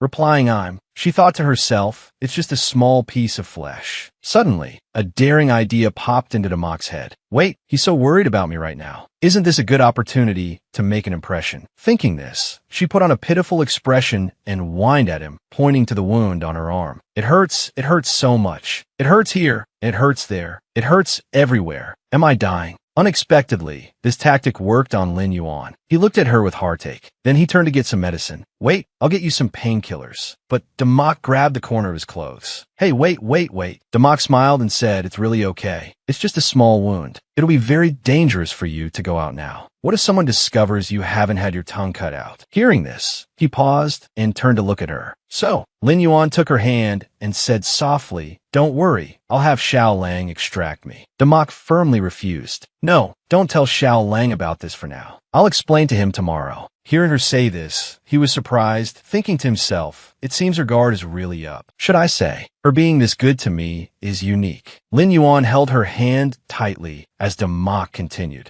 And you, from now on, you will become mute. But he was concerned about the wound on her arm. But your wound? She smiled and said, it's okay. Later, when everyone is awake, I'll send someone to get Delish. I'm really okay, it's just... Remembering a mountain of treasure she had earned herself, she wept sorrowfully, lamenting the loss of that hoard. Suddenly, he knelt down and declared, later, I will give you even more treasures. Demak was surprised what? Lin Yuan solemnly revealed his true identity. Actually, I'm the crown prince of Mo country, currently in exile. Lin Yuan took her hand, I swear. Then he placed her hand on his chest. There will be a day I will definitely return all the mountains of gold that belong to you, multiplied. Feeling Lin Yuan's heart pounding rapidly, Demak unexpectedly thought to herself, his heart is beating really fast. Lin Yuan placed a kiss on her small hand. Then he made a vow to her. In my country, a kiss on the back of the hand signifies lifelong loyalty to that oath. Yes, Lin Yuan is willing to become Mrs. Mute's servant. Last night, thank you, Miss, for your assistance. Hearing Lin Yuan reveal his identity and swear an oath to her like this, Demak happily thought to herself, I didn't expect him to reveal his identity on his own and make such promises and oaths for me. Thinking that her main goal was about to take an important turn, she happily thought, not bad, I feel one step closer to the map. I must continue to maintain this good impression. Demak stepped down from the bed. I don't need mountains of gold or silver, but if you are this sincere. She bent down and took his hand, saying, later, if you achieve what you've said, it will be of little use. Can you give it to me? Hearing her cryptic words, Lin Yuan asked in confusion, what are you talking about? I can help you find it. Realizing her words were somewhat unclear, she quickly brushed it off. It's nothing important. Anyway, if I get it, I'll come to you to collect. At that time, you're not allowed to refuse. Lin Yuan smiled and nodded in response. As long as it's something you want, I will give it to you. Demak happily extended her pinky finger. Then it settled. Let's make a pinky promise. He accepted and linked his pinky finger with hers. Then she yawned and exclaimed, being injured makes me so tired. Looking out the window, seeing that the sky was already bright, she said, it looks like dawn is approaching. You must be tired after not sleeping all night, right? Go back and rest. Remember, from now on, you are mute. But Lin Yuan refused. No, I want to wait until you fall asleep before I leave. He walked closer to the bed, helped her lie down, and pulled the blanket over her. Come on, lie down. Demak said, but she tugged at his arm and said, the maids will be here soon. If they find you here, it will be difficult to explain.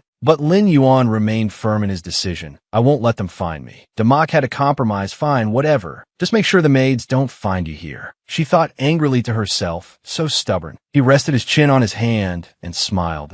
He patted her gently to help her sleep. A moment later, Demak drifted off to sleep with a soft snore. Seeing that she was sound asleep, Lin Yuan left, but looked back. Rest well, silly girl. Stepping out of the room, he reached inside his clothes and took out a gold seal. He looked at it thoughtfully. If I could give this to the Emperor of Viet Kingdom, the De family would certainly die without a doubt. But now, Demak is still in the De family. I can't harm her. The sky gradually brightened. A servant girl standing beside her said, Miss, you're awake. Let me help you change your clothes. Demak sat up, stretched, and yawned. Suddenly, she grabbed the servant girl's arm. No need. I'll change myself today. Go get some healing medicine for my father in my name. Tell him I want it for my student, and he'll give it to you. The servant girl obeyed, replying, Yes, Mississippi. After the servant girl left the room, Demak pulled out a booklet from inside her robe. I almost forgot about this precious treasure. Absolutely can't let anyone else discover it. Looking at the booklet in her hand, she silently shed tears and pondered, my precious little secret manual. I lost a piece of flesh for you. You must protect me and let me become a martial arts master. She fantasized, ideally, the kind who could defeat anyone who comes their way. Demak happily strolled around the manor grounds, thinking to herself, I wonder if Mo Lin Yuan is resting well, and also Xiao Lang. I hope he wasn't too scared by the tongue-cutting incident. Arriving at their quarters, Demak called out, a cuck, Xiao Lang. You guys are. Before she could finish, Xiao Lang suddenly rushed forward and hugged her leg, crying out, Miss, you're here. Ah, good. Heh, he's become mute. What do we do? He wept loudly, but Lin Yuan, who was feeling displeased, quickly pulled Xiao Lang away. Democ froze, taking a few steps back, thinking this reaction is a bit over the top. She began to act, I know. Last night, he offended a nobleman and was punished by having his tongue cut out. It's my fault. I didn't protect him well. Xiao Lang wailed, but he. Lin Yuan stood beside him, patting his shoulder comfortingly. Democ snapped, but what? Xiao Lang, dry your tears. She continued to lecture. This is a place where the strong prey on the weak. If you want to survive, you must make yourself stronger. Xiao Lang began to quiet down, wiping his nose with his hand and saying, yes. She smiled to herself, thinking, in order to find a map quickly, I also have to work hard like them. Although each of them harbored different thoughts, their moods were similar during this time of hardship. During this period of striving, time flew by. 9 years later, Delich held a cup of tea and asked, where's Makni? Why hasn't she arrived yet? A servant girl replied, General, please wait a moment. Someone has been sent to summon the young miss. Suddenly, a figure hurried past. Father, Democ, now a young woman, cheerfully lifted her skirt and ran in. I heard you were looking for me. She bowed. Makni is late. I hope father will forgive me. However, contrary to her expectations, Delich gently replied, rise, it's all right. He approached her and said, you once said you wanted to be a capable assistant by my side. I've seen your efforts these past few years, so I've decided to let you study at the Outer Academy with your brothers. This surprised Democ, as it was the first time he had allowed her to be on equal footing with her brothers. She knelt down to thank him. Thank you, father. I will definitely do my best. She thought to herself, I've heard that Delich raises his sons like future princes, so he invites many teachers of diverse backgrounds to teach them. The curriculum is very broad and detailed. Heaven is truly helping me. With so many high-quality teachers providing excellent instruction,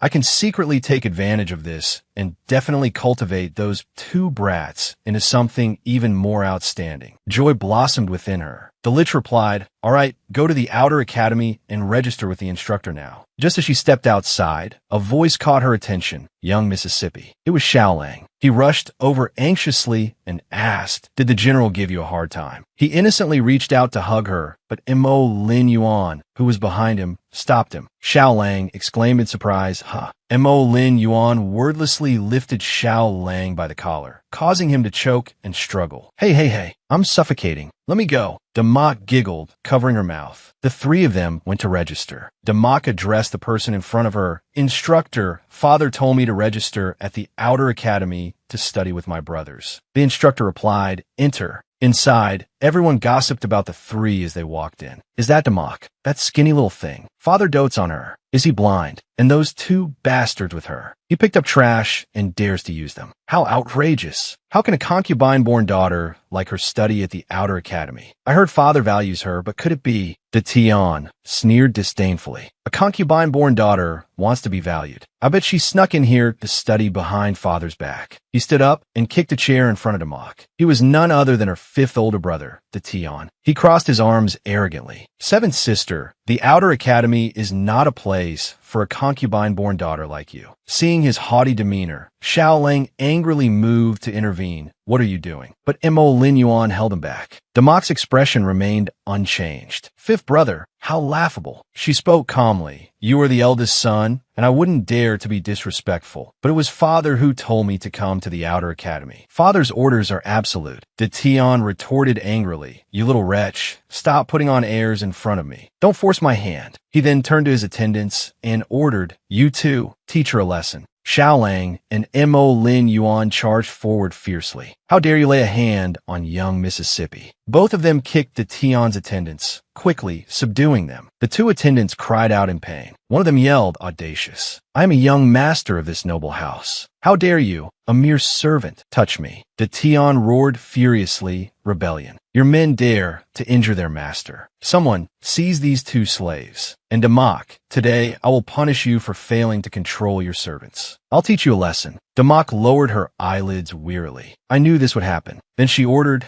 Xiao Lang, a cuck, stand down. They both replied in unison, yes, young Mississippi. She continued, I know you've always disliked me. Then, with a challenging smile, she added, however, I can guarantee that however you treat me, father will treat you the same way. De Tion, startled, stammered, how could this be? How could this be? He immediately turned to order the man beside him, "You, go and teach this girl a lesson." The man fearfully whispered, "Young master, perhaps we should leave." The general specifically warned against fighting at the outer academy. The Tion angrily roared, "Useless. What do you mean? You don't dare touch her. She's just a concubine-born daughter, and you're afraid." The Tion, seeing his men were equally useless, decided to charge forward. "It seems this young master has to personally take action today. I must teach you a proper lesson." An arrogant maidservant walked over haughtily and said, "Seventh miss, your slowness is making it difficult for me to explain to madam." She lifted her chin with an air of superiority and sneered, "You don't need to prepare anything. Just change your clothes and come with me." Damak wasn't angered by her insolent behavior. She calmly replied, "You don't need to stare at me like I'm a criminal. I'll come with you after I change." Suddenly, a hand reached out and grasped hers. Lin Yuan showed a worried expression for Damak. But not only was she not worried, she even reassured him as if she wasn't involved. "It's all right. I can handle this. You and Xiaolang shouldn't get involved." Watching her leave, Lin Yuan pondered. He thought if Makni said that, then that madam must not be a good person. The maidservant's face paled. "What should we do then? Miss told me to find the general, but if I go, what should I say?" He gestured to Xiaolang. "Your meaning is we should go with her." He thought to himself, the general is so fearsome. We could die if we're not careful. But for Miss... Xiaolang nodded. "All right, let's go find the general." A while later, they all arrived. The maidservant said, "We're here. Seventh miss, please come this way." A woman exuding nobility was sipping tea, waiting for her arrival. Damak respectfully replied, "Mother, I'm here." The woman was Madame Wenru. She calmly said, "Makni's prestige has grown quite a bit recently. I hear even your older brother had to avoid your sharp edge." Damak began to act, feigning surprise. "Has older brother already complained to you?" She ran over to massage Wenru's shoulders, flattering her, "Mother, older brother just misunderstood. Normally, little seventh respects my older brothers the most. The previous incident was just a misunderstanding between fellow disciples." Wenru turned her head and said, "Makni, I remember a year ago, when your mother had just passed away, how pitiful you looked. If this palace hadn't taken care of you, you would have suffered the same hardships as other concubine-born daughters." She cheerfully echoed, "That's why mother is so kind-hearted. Mother treats little seventh so well, and in the future, little seventh will definitely repay you." When Rue lifted the lid of her steaming teacup and said, "Repayment isn't necessary. Tell me, if you were sick, this madam would let you stay in the main residence for treatment." She narrowed her eyes and said, "But your illness is critical and difficult to cure. If you were to suddenly die, would the general blame me?" Damak feigned ignorance, replying, "Mother, what are you talking about? Little seventh doesn't understand. Little seventh isn't sick at all." When Rue continued, "Moreover, your father will be checking your studies tonight. How can you be sick?" When Rue reached out and stroked her cheek. "You poor child, you don't even know you're sick. I'm afraid you won't be able to see the general tonight. Your illness is so severe, you won't even be able to breathe." She gestured to a servant who brought forward a strange bottle. "However, the nicer you are to me, the more I hate you. Come, give the medicine to 7th Mississippi." Damak began to feel afraid, taking several steps back. "Mother, I only bumped into older brother once. Do you really have to do this?" She stood facing her. "No, letting you live until now has been this madam being merciful. You shouldn't have been born in the first place." When Rue's face darkened as she threatened her, "You're just like that lowly woman, a thorn in my side every single day. However, the general will understand your filial piety. That way, who would know by whose hand you died?" Damak's eyes widened in fear. "Mother, think it through. If both I and mother die mysteriously, others will naturally know who orchestrated it." She retreated further, bumping into a pillar behind her. "If I were just an ordinary illegitimate daughter, no one would investigate. But I'm useful to father. Otherwise, do you think father would allow me to study in the outer academy?" When Rue angrily ordered, "Someone, seize this girl. Quickly, give her the medicine. Don't delay her treatment." The servants beside her rushed forward. "Yes, madam." Damak turned and jumped over the railing, fleeing. When Rue continued to yell, "What are you standing around for? Chase after her." In front of the general's manor hall, a voice rang out, audacious. "The general is entertaining Prince Zhao and Minister Liu. Do you dare barge in? Do you not value your lives?" Xiaolang urgently replied, "But the young miss is in danger. Xiao Lang grabbed the guard's clothes. It's the general's daughter, 7th Mississippi. The general wouldn't stand idly by. The guard retorted, come now, 7th Miss is within the manor. How could she be in danger? The guard angrily shoved him away, shouting, get out. If you cause trouble here, I'll arrest you. Xiao Lang anxiously turned to Mo Lin Yuan. What do we do? He won't let us in. Mo Lin Yuan pondered. Right now, Damak holds some weight into Li's heart, but this small amount isn't enough for him to leave the reception. I must find a way to force him to leave, but first, I have to see him. Suddenly, he realized something. I've got it. The guard just mentioned Minister Liu is here. Minister Liu has a penchant for men. I remember every time Li entertains him, he calls for servants for his enjoyment. Lin Yuan tapped Xiao Lang's shoulder to get his attention. What is it? He wrote the character Liu to him. Understanding its meaning, Xiao Lang said, do you mean Minister Liu? Lin Yuan nodded. Xiao Lang opened his eyes wide and said, that's right, that pervert is here too. Maybe we can blend in with the slaves being brought here. He put his hand on his chin thoughtfully and said, however, Minister Liu had ill intentions towards you before. Luckily, Miss rescued you. If you blend in and he sees you, he will definitely. Before Xiao Lang could finish, Lin Yuan placed a hand on his shoulder. Understanding the implication, he nodded and said, all right, I'll listen to you. However, we need to disguise ourselves a bit. Li respectfully offered a toast to Prince Zhao and Minister Liu. Come, this general offers you both a drink. He then beckoned to a guard to bring in some slaves. Bring in the selected slaves. We can have some fun. Suddenly, Minister Liu's attention was caught by someone, and he exclaimed, his eyes landing on Mo Lin Yuan. He said excitedly, isn't that the slave I've been longing for day and night? Li quickly recognized him. Isn't that Mu Er's scholar? Why is he suddenly here? Minister Liu said enthusiastically, I didn't expect the general to understand my preferences so well. Come, let me offer you another drink. Li simply laughed it off. You're too kind. Minister Liu hurried over to Lin Yuan. My precious little darling, let me have a look at you. His face flushed with lust. We haven't seen each other for years. You've become even more alluring. Lin Yuan carefully removed the rope binding his hands and suddenly grabbed Minister Liu's wrist, stunning him. He quickly flipped him over, sending him crashing to the ground with a cry of pain. Ouch! Ouch! Ouch! Xiao Lang ran over and shouted, General, it's bad. Miss is in danger. Please go save her.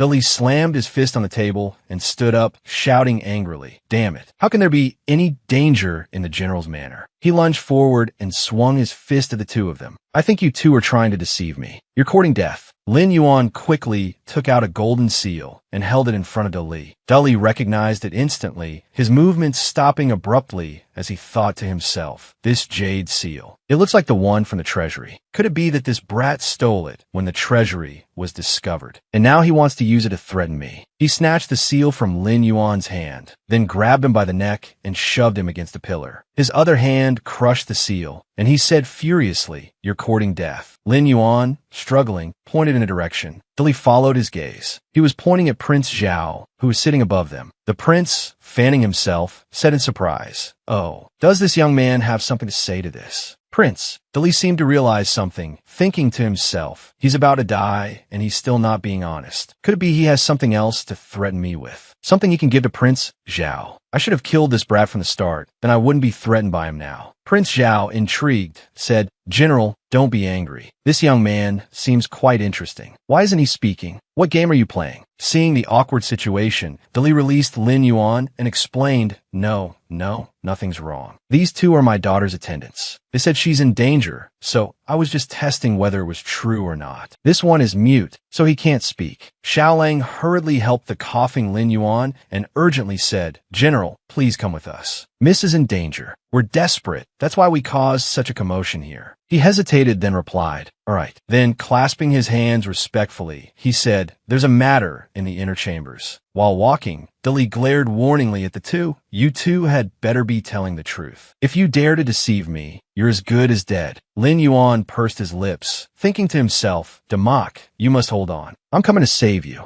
As for Damak, she was hiding in the bushes when she was discovered and dragged out, causing her to scream. Even as a guard carried her, she stubbornly struggled to escape. Let me go. The guard punched her in the stomach. Be still. The blow made her cough up blood on the spot. The guard put her down. Madam, we've caught her. Damak, pale with pain, clutched her stomach and collapsed on the ground, coughing continuously. When Rue replied and walked closer to her, sighing, "Little girl, I didn't expect you to be so young yet so skilled. You're quite good at hiding." Damak, trembling with pain, gritted her teeth, thinking it hurts so much. "That man hit me hard. I don't have the strength to stand up or run anymore." Then, when Rue gestured with her hand and ordered, "All right, quickly force-feed the medicine to the young miss," a servant girl replied, "Yes, madam." Two servant girls, one pulling her hair back to lift her head, the other prying open her mouth, prepared to administer the medicine. She was determined not to give up now. "No, I can't die. I must hold on until Dali arrives." Thinking this, Damak forcefully knocked the medicine away, causing the two servant girls to cry out. The medicine bottle shattered in front of Wenru. Furious, she kicked Damak. "You impudent girl, you dare to resist." She turned and ordered the guards, "Someone restrain her. I'll beat her to death myself." The guards replied in unison, "Yes, madam." They quickly tied Damak up, and one prepared a wooden club. When Rue commanded, "Do it. Beat her to death," the guard replied, "Yes, madam." He raised the wooden club high. Damak closed her eyes, waiting for her fate. "No one's here yet. Am I really going to die?" The wooden club swung down swiftly. Just then, Dali and Lin Yuan burst in. He kicked the door open and yelled, "Stop." Lin Yuan ran towards her as the club was about to strike. A thud echoed. He shielded her, groaning in pain. Damak clutched his hand and softly said, "It's so good that you're here." As soon as she finished speaking, she fell unconscious. Xiaolang anxiously said, "Miss, please wake up." Dali angrily shouted at Wenru, "Wenru, you are truly audacious. I turned a blind eye when you murdered Muni's mother, but now you won't even spare a child. Think you can fool me? Do you believe I'll have you thrown out of here this instant?" Wenru and the servants fearfully knelt down. Husband,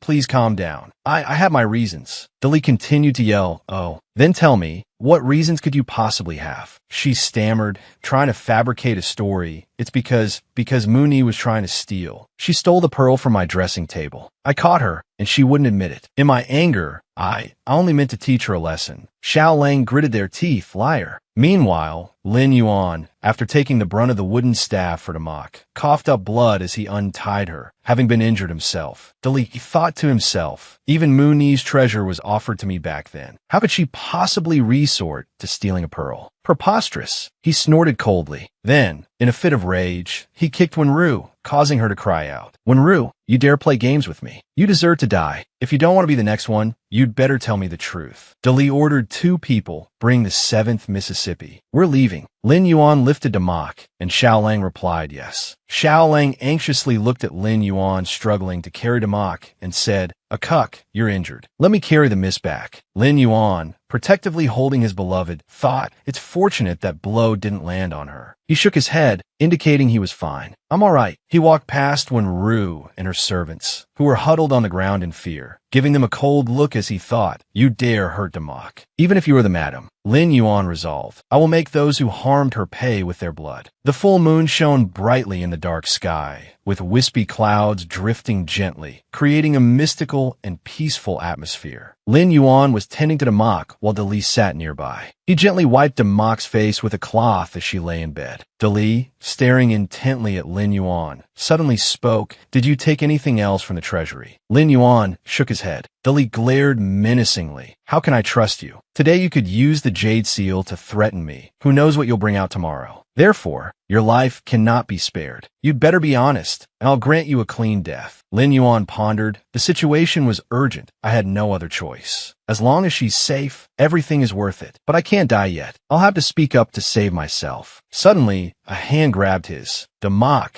awake at some point, whispered, "Don't say anything." Dali, seeing his daughter awake, stood up and asked Muni. She sat up and spoke up for Lin Yuan. "Father, you said a cuck threatened you." Actually, it was me. I told him to do it," Dali said in surprise. "What?" She immediately launched into her act, tears welling up in her eyes. "If I didn't do that, how could father have come to save me so quickly?" He roared angrily. "Even so, you couldn't just take that thing out. You let someone threaten me. Do you even know what that is?" She looked him straight in the face and said, "I don't know what it is. I just thought it was pretty, so I took it out to play with. I really didn't take anything else. If you don't believe me, you can go check the treasury." Dali wearily rubbed his forehead. "Even so, you shouldn't let someone threaten me. Prince Zhao is in the manor. If we're not careful, the family will be annihilated in an instant. You really shouldn't have done that. Before he could finish, Demak interrupted him. Father, if Prince Zhao wasn't here, why would I have done that? If I hadn't threatened you, would you have ignored Prince Zhao for me? Tears streaming down her face, she continued, if a cuck hadn't risked his life, I would be dead today. If you kill him, then just kill me too, because I know that without him, no one else in this entire manor would risk their life for me like that. If I have to die at the hands of someone else, I might as well die now. With that, Demak buried her face in Lin Yuan's chest and sobbed. Seeing his daughter like this, Dali felt remorseful. All right, stop crying. I won't kill him, okay? But did you really not take anything else? Demak only cried harder. She puffed up her cheeks angrily. No, I said there isn't anything else. There isn't. You can search me. Seeing her expression, Dali smiled. You little rascal, so small, but with such a big temper. He cupped her chin. All right, I may not kill him, but Minister Lu fancies him. He's asked for him repeatedly. Tell me, how should we handle this? Outwardly calm, she inwardly cursed. That old lecher still hasn't given up. He dares to have designs on my man. Suddenly, an idea struck her. She leaned close to his ear and whispered, Father, Minister Lu is His Highness's confidant. Are you trying to get something from him by being on good terms with him? Dali's interest was piqued. So, what do you think your father wants? Demak said, I'm guessing it's some kind of military weapon. As His Majesty's most trusted advisor, he must control the Imperial Guards, right, Father? Hearing this, Dali was stunned. She thought to herself, as someone who knows history, how could this question stump me? She continued, I think Father should refuse Minister Lu for now. Tease his appetite. Wait a while longer. When the time is right, I'll personally send someone with a cuck to Minister Lu's manor to steal the item you need. Lin Yuan was startled upon hearing her words, thinking what? Send me as a gift. Demak placed a hand on her chest, speaking confidently. Father, you've seen it yourself. He's not even afraid of death, so I dare to guarantee with my life that there won't be any problems. Watching her sit obediently on the bed, Dali turned to leave, not forgetting to look back and say, all right, then I'll go refuse him now. Mocker, you rest well. There are important guests in the front hall, so I'll go ahead. He thought to himself, indeed, this young man dared to threaten me for Mocker's sake. Not a bad scholar. The door closed. She stumbled and nearly fell, but Mo Lin Yuan caught her. I'm exhausted. He's finally gone, she said. He comforted her. Be careful. He poured hot tea and placed it on the table, turning back to say, are you in pain? Let me get you some water. Demak,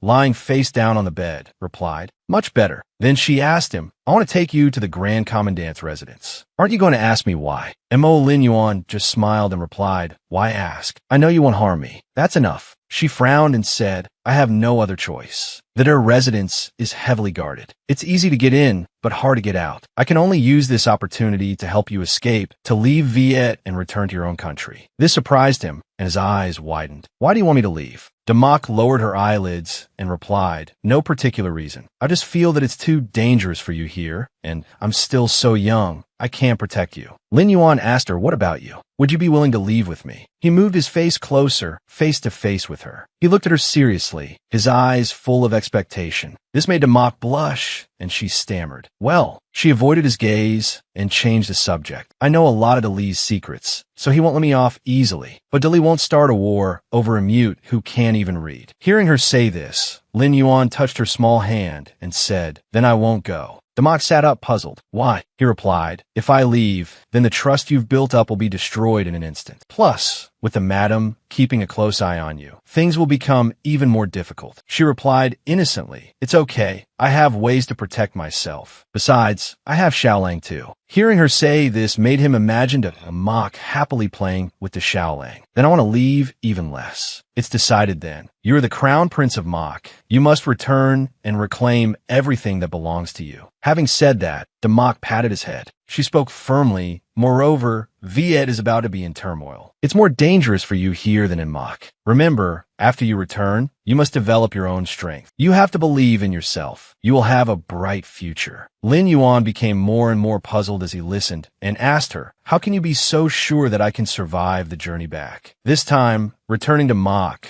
over mountains and across seas, anything could happen. Demak said with firm conviction, no, because you are Mo Lin Yuan, you will definitely succeed. Lin Yuan's eyes widened in surprise. He pondered, because I am Mo Lin Yuan, so I will definitely succeed. Why has no one ever said such things to me before? He stared at her, mesmerized. Damak looked at him bewildered, thinking to herself, really, what are you still thinking about? Isn't it better to go back? Lin Yuan closed his eyes and replied, I understand. If this is what you want, I will definitely do it. However, before leaving, he carefully laid her down to rest and pulled the blanket over her. He reached out and stroked her head, smiling happily and saying, let me take good care of you. This made her face flush like a tomato, and her heart couldn't help but pound. A few days later, in Damak's room, Damak spoke up. Why hasn't this wound healed yet? She lay on her stomach, rolling around on the bed. Feeling utterly bored, she complained, when will this finally be over? I want to go outside. Xiaolang, watching her adorable antics, excitedly said, Miss, you're so cute when you move around on the bed. Move a little slower. Wait for Akuk to come back with the medicine so he can see too.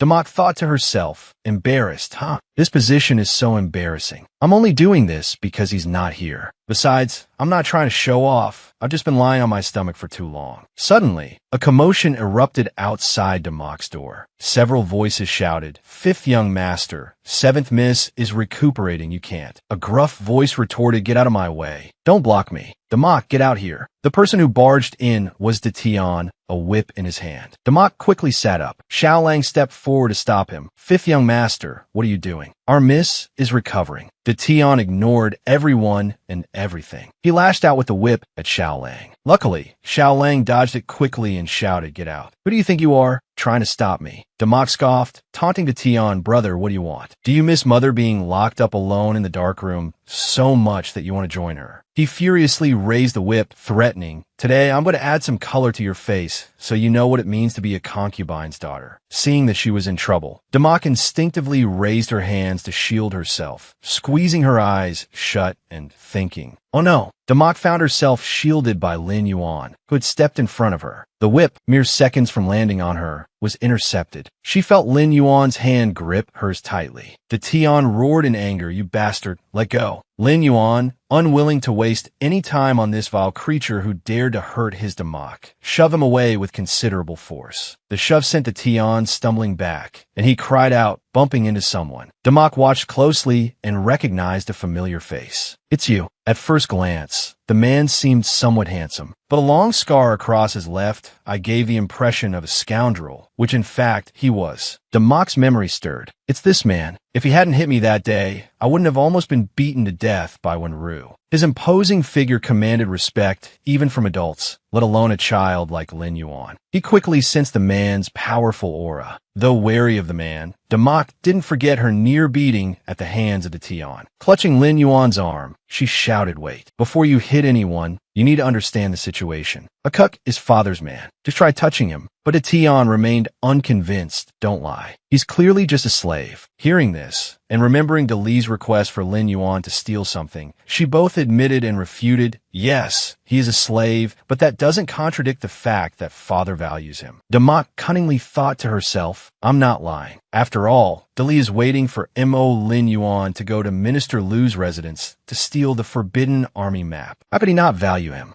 Seeing her sincere appearance, Tian began to question reality. She didn't look like she was lying. Could it be that his father valued her so much that he was wrong? He once again took out the whip and lashed it towards Damak. This damn girl wanted to be beaten. His sudden action caught Lin Yuan off guard, and the interference of the man following behind him prevented him from stopping the attack in time. Perhaps because Tian was truly incompetent, even at such close range, he only hit Damak's pillow. She had dodged his whip. He gritted his teeth. Damn it, how could she avoid it? But unfortunately for Damak, she didn't know when she had been hit. A jolt of pain, like an electric shock, shot through her arm, making her cry out, it hurts. The sudden pain caused Damak to lose her composure. She grabbed the exquisitely decorated wooden pillow and threw it toward Tian. You want to die? This time, Lin Yuan reacted quickly, grabbing the other man's arm, preventing him from shielding Tian. Just as he had done to Lin Yuan moments before, this allowed Damak to easily throw the wooden pillow at Tian. Just as Lin Yuan had hoped, the man couldn't catch the pillow. The wooden pillow wasn't light, and Damak threw it with considerable force and speed. The moment it hit Tian's shoulder, he fell to the ground, and blood immediately welled up from the impact point. Seeing the blood, Tian cried like a wounded rabbit. He wailed to the man, blood. Master Yin, save me. Master Yin, quickly save me. It hurts. It hurts. Among a group of children, Detian was crying and wailing over a non-fatal injury. Anyone who didn't know what happened would think he was being bullied. He kept yelling, "I'm dying. Save me." And the master Yin he called out to reacted like a mother, rushing to help her crying child. Perhaps because Detian was a boy, he couldn't be carried like a princess. So, Master Yin slung him over his shoulder. Unable to bully anyone and having been struck back,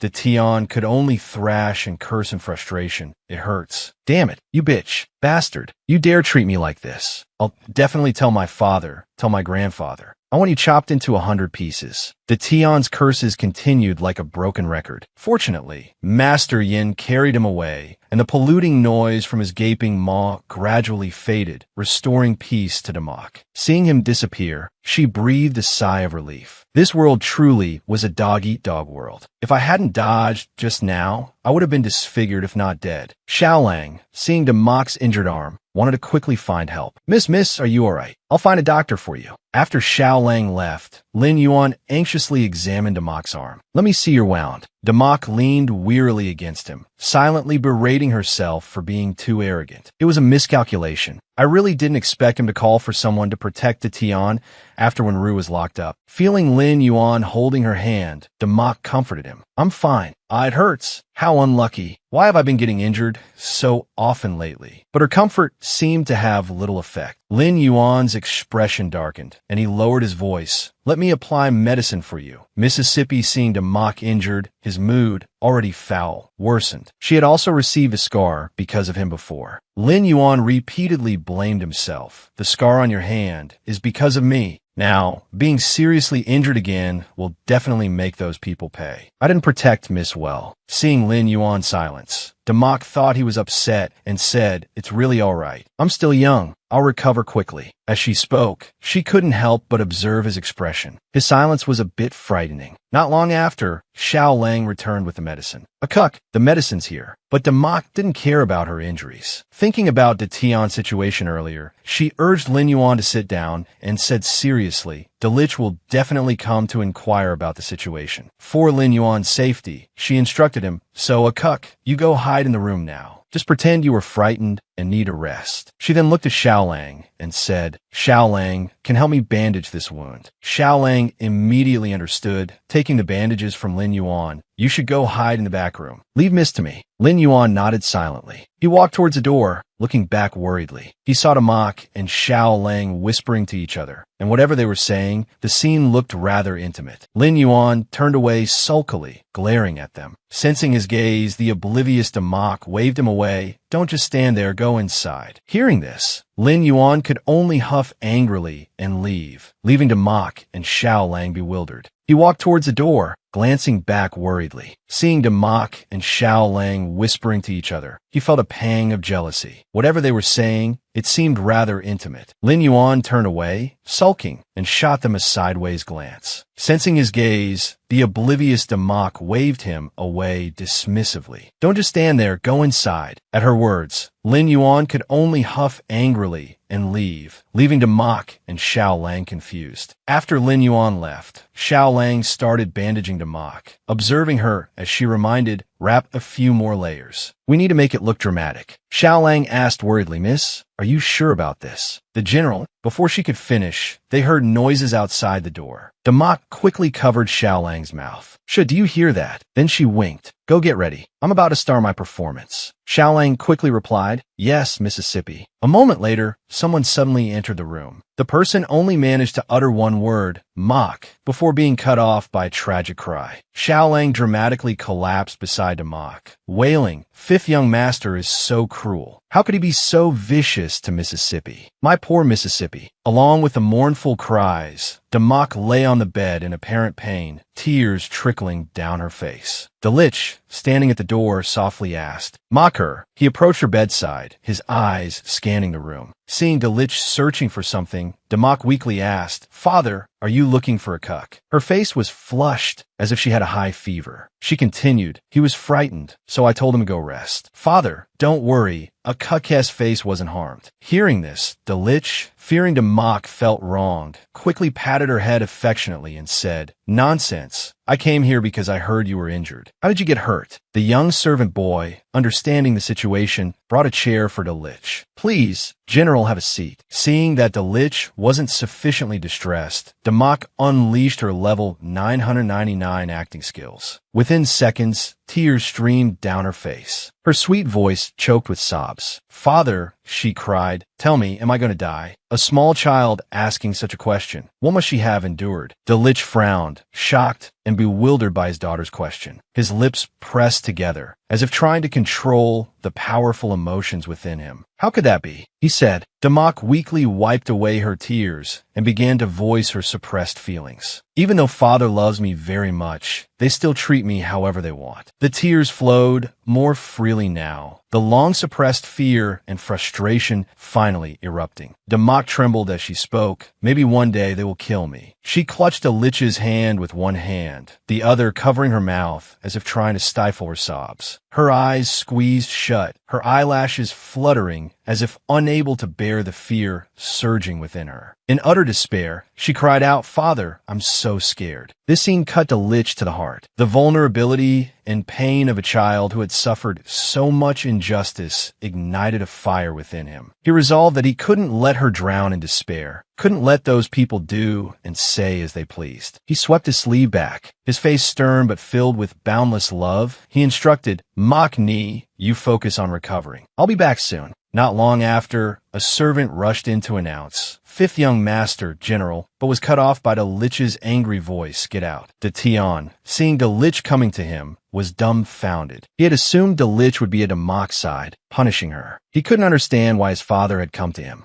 "Father, why are you here?" Delitzsch didn't want to waste words with him. He wanted to punish this rebellious son swiftly. He ordered the servants, someone, enforce the family discipline. The servants quickly obeyed. "Yes, sir." In no time, De Tion was seized by two others and forcefully pressed to the ground. Lying on the ground, his hands and feet bound, De Tion couldn't understand why this was happening to him and not Damak. He didn't know why his father had suddenly turned on him. "Father," he asked indignantly, "why are you punishing me?" Delitzsch roared at him. "As the elder brother, you don't know how to be considerate. Don't you deserve to be punished? Beat him." The order given, the servants immediately carried it out, paying no heed to De Tion's status as fifth young master. Family discipline must be enforced strictly. The harder the beating, the longer he would remember. The blows rained down with increasing force, no matter how loudly De Tion screamed. Feeling the sting of the lashes, De Tion was boufu, struggling to reason with Delitzsch. "But she also hurt me. She's just a concubine's daughter, a bastard born of a servant. On what ground are you punishing me for her?" De Tion's defiant words were incredibly audacious, a clear challenge to Delitzsch's authority. "On what grounds?" Delitzsch roared, his face contorted with rage. "On the grounds that I am a master of this house. On the grounds that I choose to do so. If you resent it, then suffer until you are convinced." Immediately, the whipping intensified. Twek, twek, twek. Each blow that landed on De Tion's flesh was met with a cry of pain. And in that moment, his hatred for Damak intensified. Why was a bastard child like her so favored? Why was his father using the family discipline on him? He glared up at the sky, consumed by resentment. "Damutz, damutz. You and I are sworn enemies." Meanwhile, Damak felt a tickle in her nose. "Achoo!" She sneezed, unable to hold it back any longer. She rubbed her nose, puzzled. "Strange, why did I suddenly sneeze? Could someone be thinking about me?" Seeing her discomfort, Lin Yuan offered a warm cloth he had prepared earlier. "Close your eyes, Mississippi. Let me wipe your face." Damak allowed him to tend to her, but protested softly. "This is something a servant should do." Lin Yuan continued, gently wiping her face. "Before you sleep, you should recite the Supreme Heart Sutra. You must learn it quickly." "I've already memorized it," he replied. Damak looked at him in surprise. "Memorized it already? So fast. That's good. I'll make arrangements for you to leave soon." Hearing her mention his departure, Lin Yuan asked, "What if I don't want to leave?" Damak was bewildered, her mind racing with questions about his reluctance. She took his hand and asked, "Why wouldn't you want to leave? Don't you want to reclaim everything that is rightfully yours? Don't you want to avenge your father and mother?" Faced with her barrage of questions, Lin Yuan replied, "Mississippi, I only want to stay by your side and protect you." He knelt, like a knight pledging his life to his liege. Damak was taken aback by his words. "Oh, Lin Yuan's answer seemed unexpected. Unaware of his affection, she simply thought, does he see me as a younger sister? However, the feeling of being cared for so attentively was truly wonderful. To reassure Lin Yuan before his departure, she cheerfully pointed to her chubby cheeks. Don't worry, I can definitely take care of myself. Haven't you noticed how capable I am? Sensing her thoughts, he played along. Yes, miss, you are very capable. Sometimes so capable that I feel remorseful. Indeed, he felt he lacked strength. Time and again, it was Demak who stepped up to help him, which troubled him. I should be the one taking care of miss, but instead, I'm the one being cared for. Lin Yuan sighed, then encouraged himself. Therefore, I need to work even harder. Hearing this, Demak chuckled and patted his shoulder reassuringly. Don't worry. Lin Yuan suddenly took Demak's hand gently with a warm handkerchief. Miss, he said, his warm, youthful voice accompanied by a bright, handsome face. He looked at her tenderly as he carefully held her hand, as if unwilling to let it get even a speck of dirt on it. His gentle manner was enough to make anyone's heart flutter. It seems like you were certain from the very beginning that I would succeed brilliantly. Demak, hearing his question, answered honestly, I just felt that you would become very powerful in the future, and besides, I want to freeload off you. Yes, she wanted to latch onto his coattails, to be under one person and above 10,000. She continued, her expression confident. Anyway, be confident. You're the one this young miss has chosen, so there definitely won't be any problems. Hearing her confident declaration, Lin Yuan couldn't help but smile and gently pinch her plump cheeks. Is that so? If Miss is so certain that I will be strong, how can I possibly disappoint you? He had originally intended to simply stay by her side forever, but now, hearing her express such faith in him, he could only indulge her. Even though he didn't know what the future held, as long as she wanted it, he would do everything in his power to achieve it. The quiet night and the crescent moon created an indescribable sense of peace. Demak, bored from being in her room for so long, decided to stretch her limbs a bit, but before she could do anything, Xiao Lang hurriedly stopped her. Miss, the doctor instructed you to rest in bed. She replied, Don't worry, I've recovered quite well already. She then got out of bed, moved around a little, and looked around, asking, Where's Akuk? I haven't seen him these past few nights. Xiao Lang didn't know either and sighed. I don't know. He's been acting very secretive lately. Demak frowned, lost in thought, seemingly ignoring Xiao Lang, who continued to urge, Miss, the doctor said you must rest in bed. In another room, Delich spoke sternly, You might lose your life doing the task I'm giving you. Are you afraid? His words did nothing to shake Lin Yuan's resolve. To show Delich that he had no regrets about accepting the task, Lin Yuan picked up the brush that had been placed on the table. Seeing his decisive action, Delich exclaimed, Oh, so you finally admit you can read and write. Ignoring his comment, Lin Yuan began to write. I'm afraid, but I will do my best, because not giving my all will lead to death. Deep down, Lin Yuan feared that if he died, he wouldn't be able to return to her side, but he couldn't let anyone else know this. Seeing his impassive expression, Delich said with satisfaction, Good lad. Just remember this determination of yours. If you have any requests, you can tell me, and I will try my best to fulfill them. After a short while, Lin Yuan finished writing and handed the paper to Delich. After receiving it and reading the contents, he was startled and exclaimed, What? You want to give someone an impotence drug? As night fell and everyone began to rest, Demak was still diligently working on the accounts, the click-clack of the abacus echoing. She was lost in thought. Right now, M.O. Lin Yuan's subordinates must still be searching for him. I must quickly push things along so they run into each other. Being outside is full of difficulties and dangers, and he'll definitely need a lot of money. I want to give him more money, but the more she thought, the more frustrated she became, unable to focus on her work. She slammed her brush down, making a loud thud. Annoyed by the harsh reality, she realized she had no money. As she racked her brains, thinking, if only I had managed the finances earlier, Xiao Lang entered with a tray of pastries and asked, bewildered, Miss, what are you doing? Looking at the messy room, he wondered, why is the room so chaotic? Akuk has to leave home.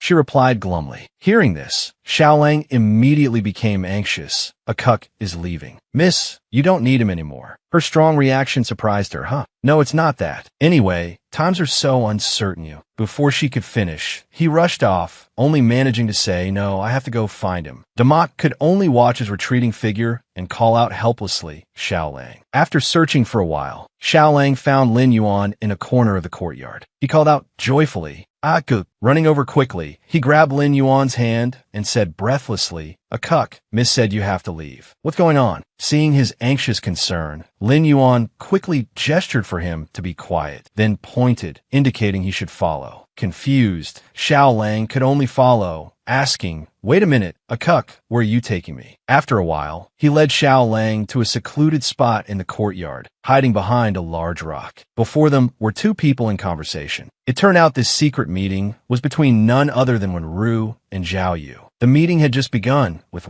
Ru pouring tea and inquiring, "Yu Lang, has there been any reply from your father?" Her undisguised disgust was evident as she continued, "That little wretch Damak. Xia Tian Air is seriously injured, and my heart is breaking." Seizing the opportunity, Zhao Yu quickly expressed his loyalty. "Madam, don't worry. I have the item. As long as that little wretch drinks it for a month, she'll die quietly and without a sound, and no one will be able to trace it back." He slowly pulled out a small, mysterious packet of medicine, carefully wrapped. Knowing it was urgently needed, she immediately lunged for it. "Damn it, you got it and you're not giving it to me." "Madam, don't be so hasty," he replied slyly. His wandering hand reached down and embraced Ru's waist, causing her to cry out. The two then embraced without reservation. He reassured her, "With me here, there's no need for Madam to lift a finger. I'll make sure that little wretch dies without a burial place." His words pleased her, and she called out affectionately, "Yu Lang." Having witnessed everything from afar, Xiao Lang was furious. This woman is truly wicked. She wants to poison Mississippi. Let's go find the general and report her. Lin Yuan knew that Xiao Lang's rash actions couldn't solve the root of the problem. He picked up a branch and wrote on the ground, Ru harbors ill intentions towards 2nd Mississippi. As long as she lives, she'll always be a threat. This raised more questions for Xiao Lang. He knew she was planning something bad. Then why didn't you warn Miss and have her be on guard? Why did you bring me here? Lin Yuan shook his head, indicating that things weren't so simple. He picked up the branch again and continued writing. "I brought you here to remind you that besides protecting Miss, your job is to nip any danger in the bud." Finally, understanding Lin Yuan's purpose, Xiao Lang was moved by his concern for Damak. "So, you let me see all that because you have to leave and you want me to protect Miss even better in the future, right?" Lin Yuan patted his shoulder reassuringly. But Xiao Lang still had a question. "A cuck, where are you going? Is it dangerous?" Knowing Xiao Lang wouldn't give up unless he said something, Lin Yuan picked up the branch and continued writing. Each character flowed smoothly onto the ground, revealing his true purpose. "I will return. But for now, don't tell anyone. I want to become stronger, strong enough to protect her." Looking into his determined eyes, one could tell that nothing could shake his resolve. Under Damak's watchful gaze and her sparkling eyes, Lin Yuan attentively wiped her face, seemingly oblivious. However, after a while, he couldn't ignore her sparkling eyes any longer and asked teasingly, "What is it?" Damak quickly replied, "Lately, you and Xiao Lang have been going out early in the morning and returning late at night. What are you doing?" He wrung the cloth in the water basin and gently replied, "Dalia's been hosting banquets for days, and there aren't enough servants. Xiao Lang and I have been helping out. He chops wood, and I boil water." With that, she happily jumped out of bed and ran to open her wardrobe, a bright smile on her face. She showed him its contents, saying, "By the way, I've packed all your luggage." Then she took out a bag and a large scroll, winking as she said, "Now, tell me your plan for leaving." The large scroll she brought was a map. Damak spread it out, her small fingers pointing to 2 circled locations. She seriously explained, "Look, this circle is the general's mansion, and this one is Lu Tai Wei's residence. I've inquired, and the day you leave happens to be the day a high-ranking official is getting married." Then, pointing to the right side of the map, she continued, "The main roads will be extremely crowded that day, so all you need to do is..." She was interrupted mid-sentence as Lin Yuan took the map from her. He looked at the map Damak had prepared, his gaze firm yet gentle. "Actually, miss, you don't need to go through so much trouble for me. As long as you want me to leave, I will leave safely." Damak looked at him silently, her eyes filled with confusion, her thoughts tangled. What does he mean by "as long as I want him to leave"? It sounds like I'm chasing him away. Although she thought this, she couldn't bring herself to say it. Damak then looked at Lin Yuan, stammering, "Although I said that, don't we still need a plan? He placed his hand on her shoulder and replied, no plan is needed. Because he was a head taller than her, he had to bend down to face her, their eyes meeting. He smiled, his sincere gaze assuring her, trust me, I have it all planned out. You don't need to worry. Hearing this, Damak lowered her eyes, revealing her long, dark lashes. She replied with a hint of disappointment. All right then, safe travels. Suddenly, he called out to her, Mississippi. Under Damak's watchful gaze, Lin Yuan lifted her chin. If I'm gone for too long, will you forget me? He asked possessively. Although his expression was somewhat cold, his eyes couldn't hide his inner worry. Hearing his question, Damak's disappointment quickly turned into a cheerful smile. She immediately saw through his thoughts. So, you're just young and can't bear to part right. Damak reached out and patted Lin Yuan's shoulder like two close brothers. Don't worry, I won't forget you even if I die. She was so busy encouraging him that she didn't notice him freeze like a statue at her actions. Lin Yuan stood there dumbfounded for a moment, seemingly greatly affected by her words. Not even in death. Seeing him fall silent, Damak put her hands on her hips, feigning anger. Hey, what kind of reaction is that? Are you doubting my words? He responded with a smile full of warmth. All right then, Mississippi. Suddenly, Lin Yuan rushed forward, cupping Damak's chubby cheeks in his hands. He couldn't hide his joy as he gazed at her intently, a smile playing on his lips. Remember what you said. Caught off guard by his bold action, Damak's playful smile turned into a look of stunned surprise. He took the opportunity to caress her plump cheeks, pinching and nuzzling them, leaving her with a head full of question marks. Hey, this is insubordination. Why haven't you let go yet? Seemingly oblivious to her bewildered gaze, his hands remained on her cheeks. A thought then crossed Lin Yuan's mind. I need to make a deeper impression. If you forget, I'll be very angry. This was his true thought, perhaps worried that one day his existence would fade from Damak's memory. Several days passed, and soon it was the day of the Minister of Revenue's wedding. A servant was helping Damak style her hair, while saying, Miss, today is the Minister of Revenue's auspicious day for taking a concubine. We can't miss the appointed time. Let's hurry and leave. Don't keep the general waiting. Hearing this, she obediently replied, I understand. Soon, they arrived at the gate of the general's residence. Inside, the crowd bustled with activity. Damak strode in, her eyes catching sight of a figure. It was M.O. Lin Yuan, dressed in his usual black attire. Seeing Damak, he quickly bowed. Upon seeing him, a wave of anxious thoughts flooded her mind. After we leave for the banquet, he'll leave from the back gate in a palanquin, starting his own journey. Who knows when we'll meet again? Lost in thought, she ran forward, stopping before Lin Yuan. After seeing him, countless worried thoughts surfaced in her mind. Once we depart for the banquet, he will also leave from the back gate in a palanquin, embarking on his own journey. Who knows when we will meet again? Thinking this, she ran forward and stopped in front of Lin Yuan. Coming closer, Damak pulled Lin Yuan's hand and whispered urgently, after you leave, remember to go directly to the M.O. Kingdom. Okay, don't be lazy with your studies, especially the Supreme Heart Sutra. You must practice diligently, understand. Lin Yuan watched her chatter, her small lips constantly moving. His eyes held both amusement and indulgence, but he only replied with a single,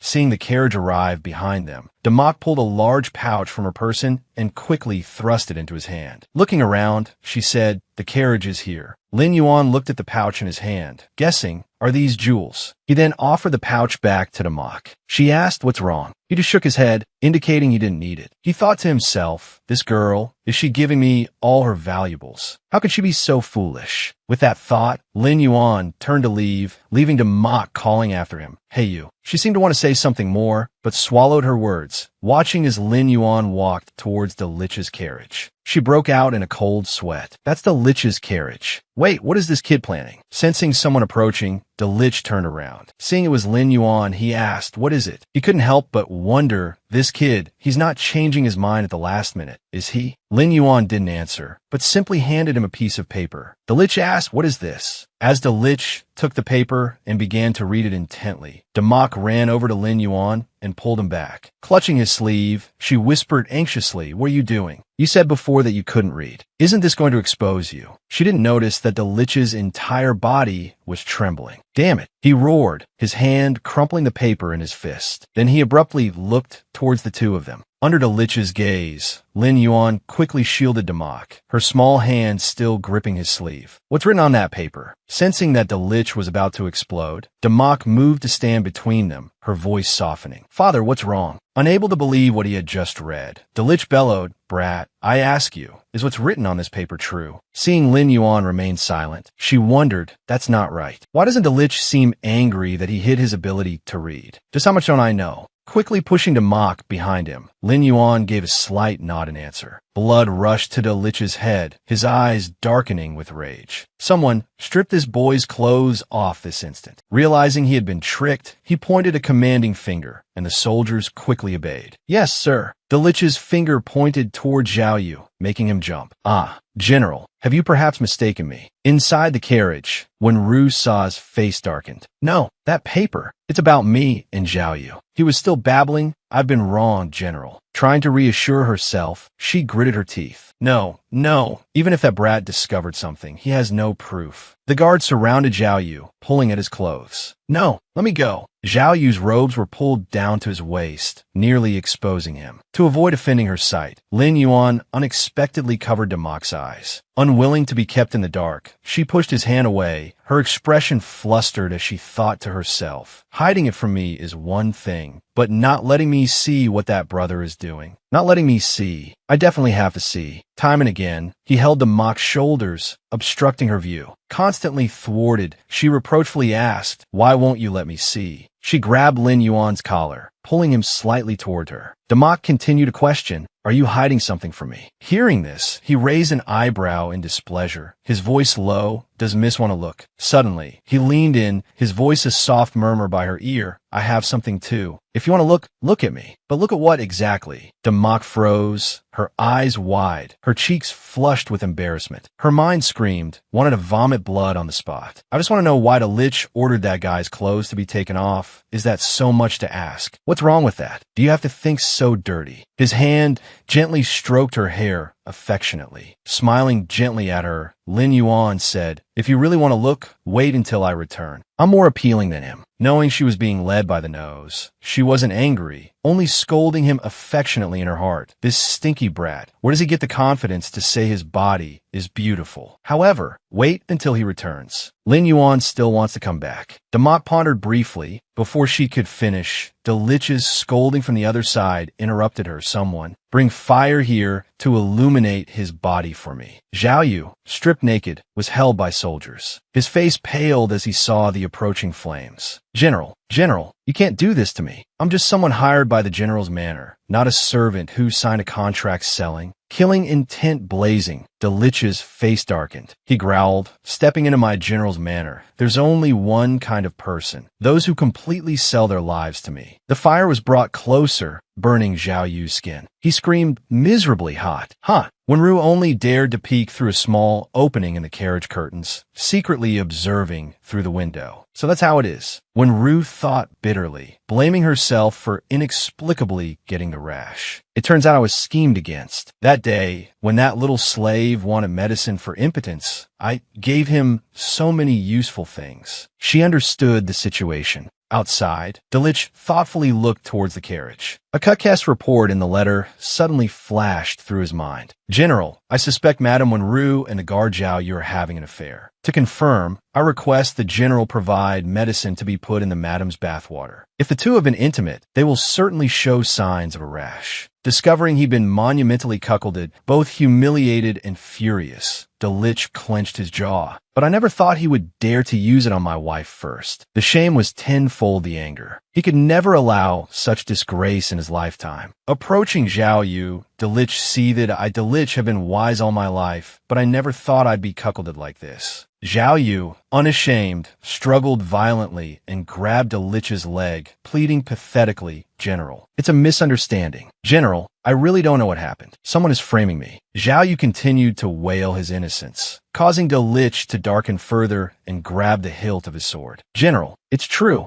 believe me. Besides, I'm a member of the general's household. You can't. A sharp shink sent blood spraying everywhere. Even the maidservants couldn't bear to watch and squeezed their eyes shut. With such a gruesome scene, Mo Lin Yuan reached out a hand to shield the mock from the blood splatter. Despite being splattered himself, Dali didn't bother to wipe it off. He turned to Lin Yuan. Brat, is this the outcome you wanted to see? Giving such a grand parting gift before leaving. That little punk did this on purpose. I knew I should have killed that slave a long time ago. Dali pointed his sword directly at Lin Yuan. Damak worried silently. It's over. This is going to blow up. Unable to restrain himself, Dali charged forward. You bastard. Damak cried out in fear. Father, no. Mo Lin Yuan squeezed his eyes shut, raising his hands to his face, bracing for the blow. Unexpectedly, Dali redirected his sword, slashing it into the carriage behind them. Bearing the brunt of the powerful attack, the entire carriage shook violently with a loud crash. Inside, Wenru was terrified, screaming and clutching her head as the wooden frame of the carriage cracked and splintered. Witnessing Dali's formidable power, both Lin Yuan and Damak broke out in a cold sweat. She was quite surprised. He destroyed the carriage with just his sword's aura, standing tall and arrogant. Dali pointed his sword menacingly at Wenru. You adulteress, what do you have to say for yourself now? Even though she had fallen, Wenru didn't forget to deny everything. No, it wasn't me. It was Zhao Yu. Unable to explain herself, she resorted to dirty tricks. He fancies my maid. I have nothing to do with him. Dali scoffed. So, you're saying that man had illicit relations with one of your maids? Seeing an opportunity, Wenru turned and pointed at a maid behind her. It was her. Suddenly used as a scapegoat, the maid's face paled. Madam, Dali ordered someone strip her clothes off. The maid, now bearing the brunt of the accusation, pleaded, no, please don't. Madam, please save me. Unable to stand by and watch, Damak ran to her father. Father, she's not even married yet. Refusing to listen, Dali roared silence. The maid, on the verge of being violated, desperately pleaded, General, I didn't do anything. Knowing she couldn't sway him, Damak turned and ran. Shielding the maid, she negotiated with Dali. Father, you know that if she's stripped naked here, she'll have no choice but to die. Already enraged, and now facing his headstrong daughter, Dali wouldn't budge. Get out of my way. Understanding she couldn't stop him, she softened her tone. No, there's a stable over there. Why not have a mama check her there? You're always fair in your judgments. Why punish two innocent people now? Despite his imposing figure, Dali knew he was losing ground. The murderous aura around him intensified. He turned to the mama, his voice laced with irritation. Well, take her to the stable and examine her. The mama bowed her head in obedience. Yes, yes, of course. Leading the maid away, she looked back at Damak with admiration. To be able to change the general's mind when he's in such a rage. Young miss is truly extraordinary. About 15 minutes later, she returned to report. Reporting back to the general, the mama whispered a secret into Dali's ear. There were no rashes on the maid. Hearing this, he nodded, then snorted coldly. Once the truth was confirmed, Dali lost control, grabbing Wenru's hair and cursing, You slut. What else do you have to say for yourself? Wenru, with crocodile tears, stubbornly denied it. General. Husband. My husband. We've been husband and wife for so many years. Don't you trust me? Looking at her now, filthy as a garbage dump, utterly repulsive, he threw her to the ground without a shred of pity. Dali frowned and ordered, resume the journey. Immediately strip Wenru of her position as madam. He looked at her lying pathetically on the ground and continued, I, the general, will personally lock this slut up. Taking advantage of the chaos, Damak took Mo Lin Yuan's hand and turned to leave. Come with me. She frowned and asked a seemingly random question. Give me a good reason. We could have left immediately. Why did you have to stir up more trouble? She turned back to face him threateningly. When Dali returns later, he won't let you off easily. Understanding Damak's concern for him, Mo Lin Yuan caressed her face reassuringly. Don't frown. Don't worry. Dali is still waiting for me to help him with something. He won't kill me. But it seemed the little kitten was truly angry. She swatted his hand away. Damak scolded Mo Lin Yuan. You still shouldn't have done that. You clearly know how dangerous it is. You're playing with fire. The more she spoke, the more choked up she became, tears welling up in her eyes. I just want you to return safely. I put in so much effort. Why won't you listen? Seeing Damak's distress, he didn't know what to do. It's just that suddenly, she ran over and started hitting Mo Lin Yuan's chest repeatedly, reproaching him. You don't listen. Damak looked up straight into his eyes and said, you do whatever you want. You're basically treating me like a stranger. Not giving him a chance to speak, she continued, and here I was worried about your safety. Worried about you. Knowing the little swallow was about to die of anger. He wrapped his arms around Damak. I don't, he said, pulling her face against his shoulder. Mo Lin Yuan hesitated. I don't treat you like a stranger.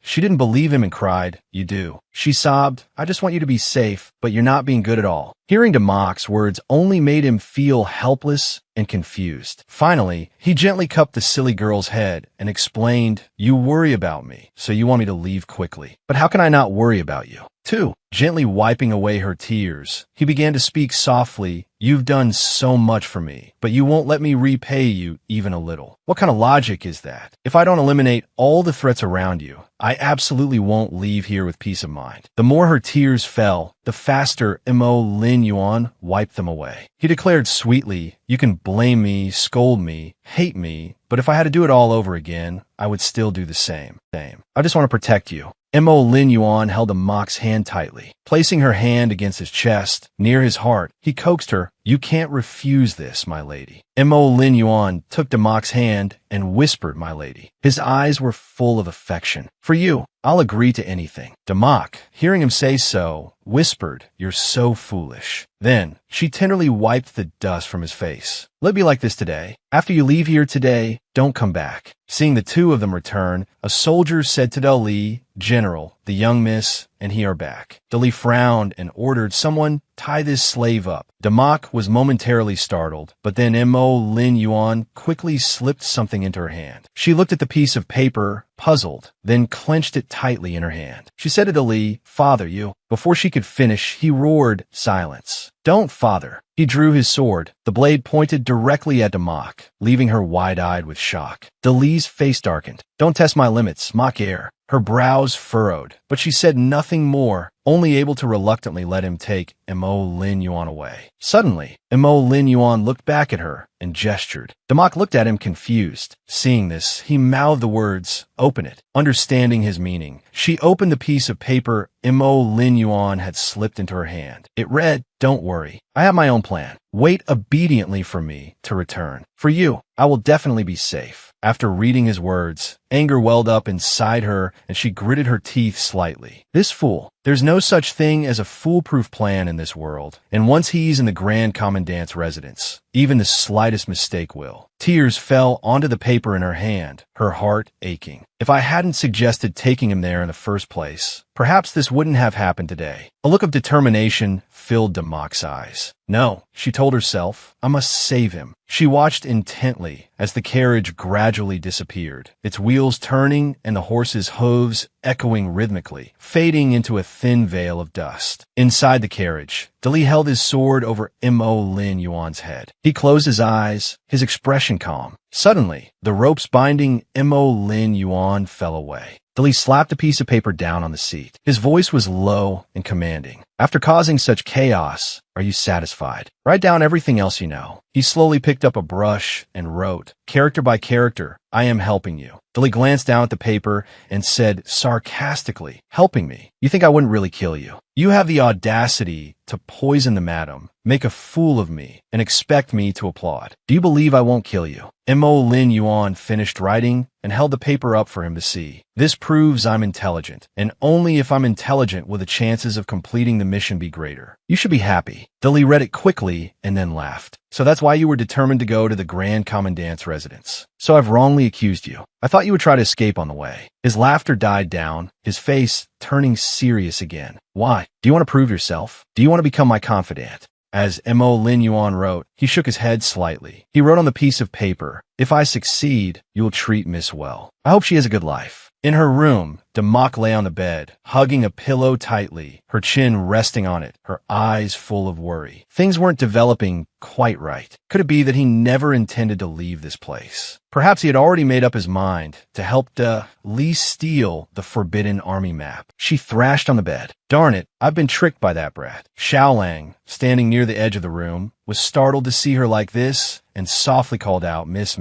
Suddenly, she looked up at him, her eyes sharp. She questioned Xiaolang. Tell me, did he tell you his plan? Are you colluding with him and hiding it from me? Demok's outburst left Xiaolang bewildered and confused. He asked softly who. She immediately snapped, who else? Of course, it's that rotten a cuck. Xiaolang finally understood. He scratched his head nervously. A cuck. He didn't tell me any plan. Could it be about the madam's matter? Seeing Xiaolang's reaction, Demok immediately guessed what had happened. Her face darkened, and she growled, "You knew all along." Xiaolang panicked and quickly explained, "Miss, a cuck told me not to tell. He also said I have to study more." She looked surprised. He continued, "He want me to be prepared for the future, so I can protect Miss better." She immediately hugged the pillow to her chest, a thoughtful expression on her face. "I protected him, approached him, all for the map, but he genuinely treated me well. I feel guilty." Demok's mind was in turmoil. "Darn it, how can I save you?" She quickly reassured herself, "I must calm down. I have to quickly think of something useful from that book." Her eyes widened suddenly, an idea flashing through her mind. "I remember. There might be someone I can use." The corners of Demok's lips curled up, her eyes sharpening. "If I remember correctly, this person should be at the Dar residence by now. As long as I can find him, whether through cooperation or coercion,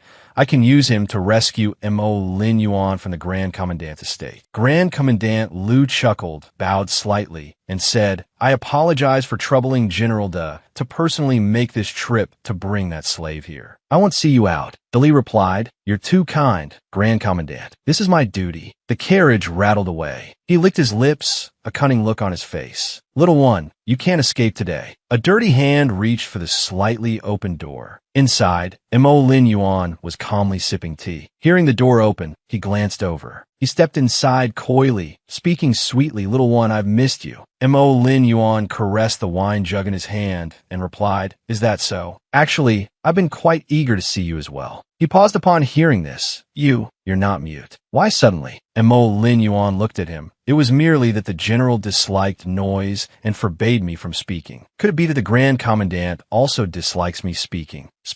He waved his hand upon hearing this. No, such a pleasant voice. This official couldn't get enough of it. "Come, let this official dote on you a bit." But he didn't notice a mocking smile unconsciously appear. At the same time, Demok was stealthily hiding by the door. "Heavens can bear witness. It's not that I want to be a peeping Tom. It's just that the book mentioned you can help me, and that you have a long scar under your chest. So I could only think of this way to check other people's chests." She gently pushed the door open and tiptoed inside. "That's right. It's all for saving someone, all for saving someone." She quietly approached the large man and gently lifted his shirt, not him, but so much chest hair. Moving to the second man, she praised in astonishment. "How can a man have such good skin?" Moving on to the next, he suddenly twitched in his sleep, startling Demok. "Absolutely don't wake up." After lifting his shirt, Demok was stunned. "It's a scar, but the location is a bit off." 2 hours later, Demok dejectedly walked towards the back of the mountain. "So many chest shapes, it's giving me the creeps. Just how long do I have to keep searching?" Suddenly, a noise from somewhere caught her attention. Someone's coming. Demok looked around, searching for the source of the sound. She quickly hid behind a large rock, and in front of her, a mysterious figure, covered from head to toe, stumbled to the ground. She thought to herself, "An assassin, and he seems to be injured." Seeing him heading her way, she hurriedly tried to leave. "Oh no, it looks like he wants to hide here too." A pair of men's shoes appeared. It was Elder Zun chasing after the assassin. He looked around. Strange, he was clearly hit with the Ma-Fei Tang poison. How is he still running so fast? Dali beside him spoke up. "Elder Zun, where's the assassin?" The two of them looked around, searching. On this side, the mysterious person collapsed to the ground, overcome by the poison. Demok, hidden behind the rock, witnessed everything. Quietly approaching, the assassin seemed to sense something and turned his head to look. Demok swiftly pushed him down and quickly grabbed him, signaling him to be silent. At this moment, Dali frowned in annoyance and said, "With such skills, where could he possibly run off to, Elder Zun?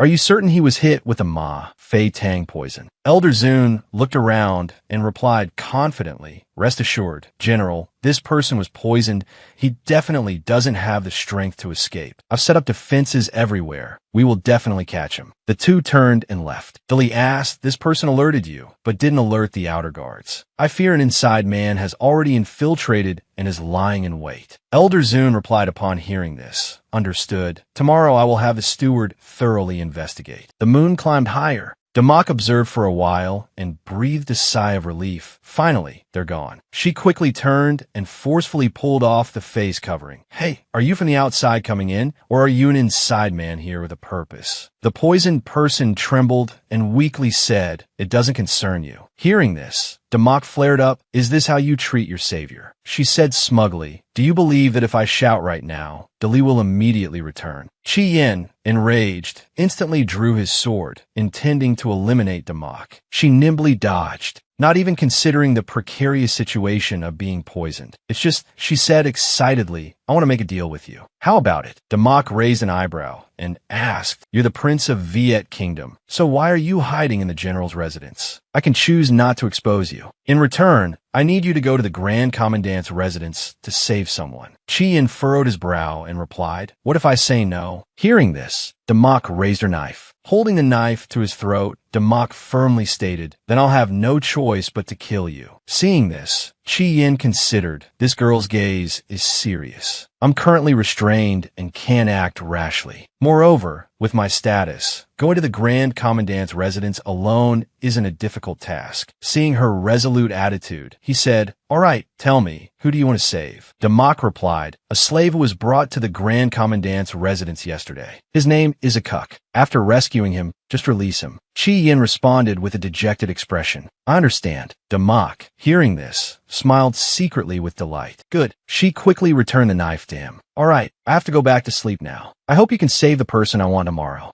Damak turned to leave, not forgetting to wave. "Then I thank you in advance." Chi Yin watched her retreating figure, thinking to himself, knowing my identity and still daring to coerce me like this. This girl possesses intelligence, ruthlessness, and strength, which is truly surprising. His lips curved slightly. A plan was already forming in Chi Yan's mind. Early in the morning, agonizing moans could be heard within the residence. A servant whispered, "Master, what happened? Should we go in and inquire about the situation?" "You don't understand. Our master enjoys this kind of stimulating play." Inside the room, Mo Lin Yuan caressed a wine jug. Such a pleasurable night. He sat opposite Grand Commandant Liu and asked, "Grand Commandant, are you satisfied?" His sharp gaze lowered. "I've had enough fun. It's time for you to die, isn't it?" Lin Yuan retorted, "Oh, you don't want to die." The Grand Commandant's face paled, and he hurriedly shook his head. Lin Yuan raised an eyebrow. "You seem quite unwilling. Do you know who I am?" The Grand Commandant, his face ashen, shook his head again. Lin Yuan quickly turned his back and removed his cumbersome clothes. The Grand Commandant's eyes widened at the sight before him. This is... On Lin Yuan's back was the unique pattern of Mo Kingdom. This pattern clearly belonged only to the lineage of Mo Kingdom. "You're the escaped crown prince of Mo Kingdom." Mo Lin Yuan picked up the ornate sword resting on the rack. "The territory of Viet Kingdom. My Mo Kingdom must obtain it. It's also for the sake of stabilizing the people's livelihood. Whether the governance is handled by the motherland or Mo Kingdom, it's for the benefit of all." He smoothly unsheathed the sword. "I'll reward your intelligence, Grand Commandant." The cold blade pressed against Grand Commandant Liu's throat. Lin Yuan coldly asked, "But why aren't you the one in charge?" Grand Commandant Liu hesitated, a thought suddenly occurring to him. He immediately kowtowed in gratitude. "This humble servant is willing to be your highness's ox and horse." He said, "Very well, a wise man submits to circumstances. However, a token of sincerity is generally required. Currently, our army lacks a map of the Viet Kingdom's Imperial Palace Guard." He quickly flattered, "This humble servant will retrieve the map of the Imperial Palace Guard and present it to you right away." Grand Commandant Liu hurriedly left, not forgetting to call back, "Your Highness, please wait a moment." Mo Lin Yuan glanced behind him. Outside the window, two subordinates quickly rushed in. "Didn't I say not to follow me?" One of them immediately said, "Crown Prince, please return to our country quickly to manage the overall situation." "That's right, Crown Prince. Currently the Empress Dowager holds the reins of power, and everyone in the court is complaining and resentful." Lin Yuan replied, "It's not the right time yet. If I return now, I'll inadvertently become the Empress Dowager's puppet. The Viet Kingdom is currently in chaos. If I can help someone ascend the throne, I'll gain more support." He added, "When I return, I'll have more leverage and won't be controlled by others." After finishing his words, he quickly detected someone watching him. "Who's there?"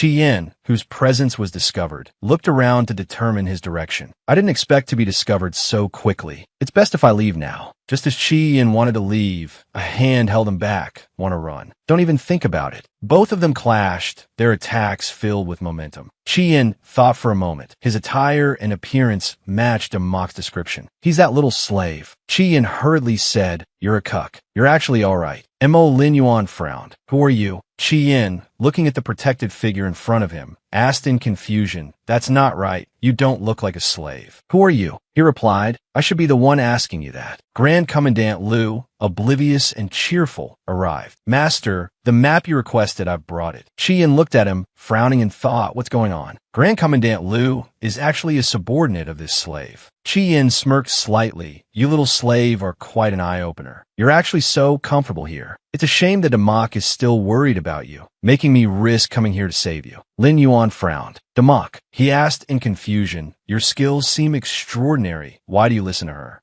Yin said proudly, "That's between me and her. You have no right to ask. However, since things have turned out well today, don't forget to repay your former master." He frowned at Yin and asked, "What exactly do you mean by that?" Yin leaned close to his ear and whispered, "According to the information I received, someone wants to assassinate her tonight." Lin Yuan was stunned. "What did you say?" Yin leaned in and said in a low voice, "Tonight, the Viet Kingdom's prime minister's wife personally went to the general's residence. Ostensibly, it's because her daughter's position as the main wife was abolished, but in reality, she wants to send someone to assassinate Damok." Mo Lin Yuan stepped back, his brow furrowed in suspicion. "Why are you telling me this information?" Yin smiled, his voice calm. "Of course, it's to satisfy my curiosity, to see how you would react." He turned to look at the two soldiers and ordered, "Now, the two of you will go back with him and secretly protect someone in my stead." One soldier immediately objected. "No way. How can we leave your side?" The other soldier chimed in, advising, "Young master, please reconsider." Lin Yuan didn't reply, only glared at them. Instantly, the two soldiers flinched, their faces paling, and they dared not voice any further objections. He commanded, his voice laced with warning, "Follow my orders. If anything happens to her, you can bring your heads to me." The soldier immediately obeyed, responding, "Yes, sir." Damok lay peacefully in her room, breathing evenly in a quiet sleep. Suddenly, a rustling sound from outside stirred her awake. "What's that?" She wondered groggily. "There seems to be some commotion outside. Or maybe I misheard." Light footsteps approached. In the person's hand was a cold, sharp sword. The blade silently pressed against the edge of her bed. The tip of the sword plunged decisively into her blanket. But by then, Damok had vanished from the bed in a miraculous way. The assassin froze, eyes wide with alarm. How can there be no one there? He looked around. Could it be that she discovered me and escaped already? A loud voice boomed from outside. "Damok, are you in there?" The assassin startled. "Damn it, I have to get out of here."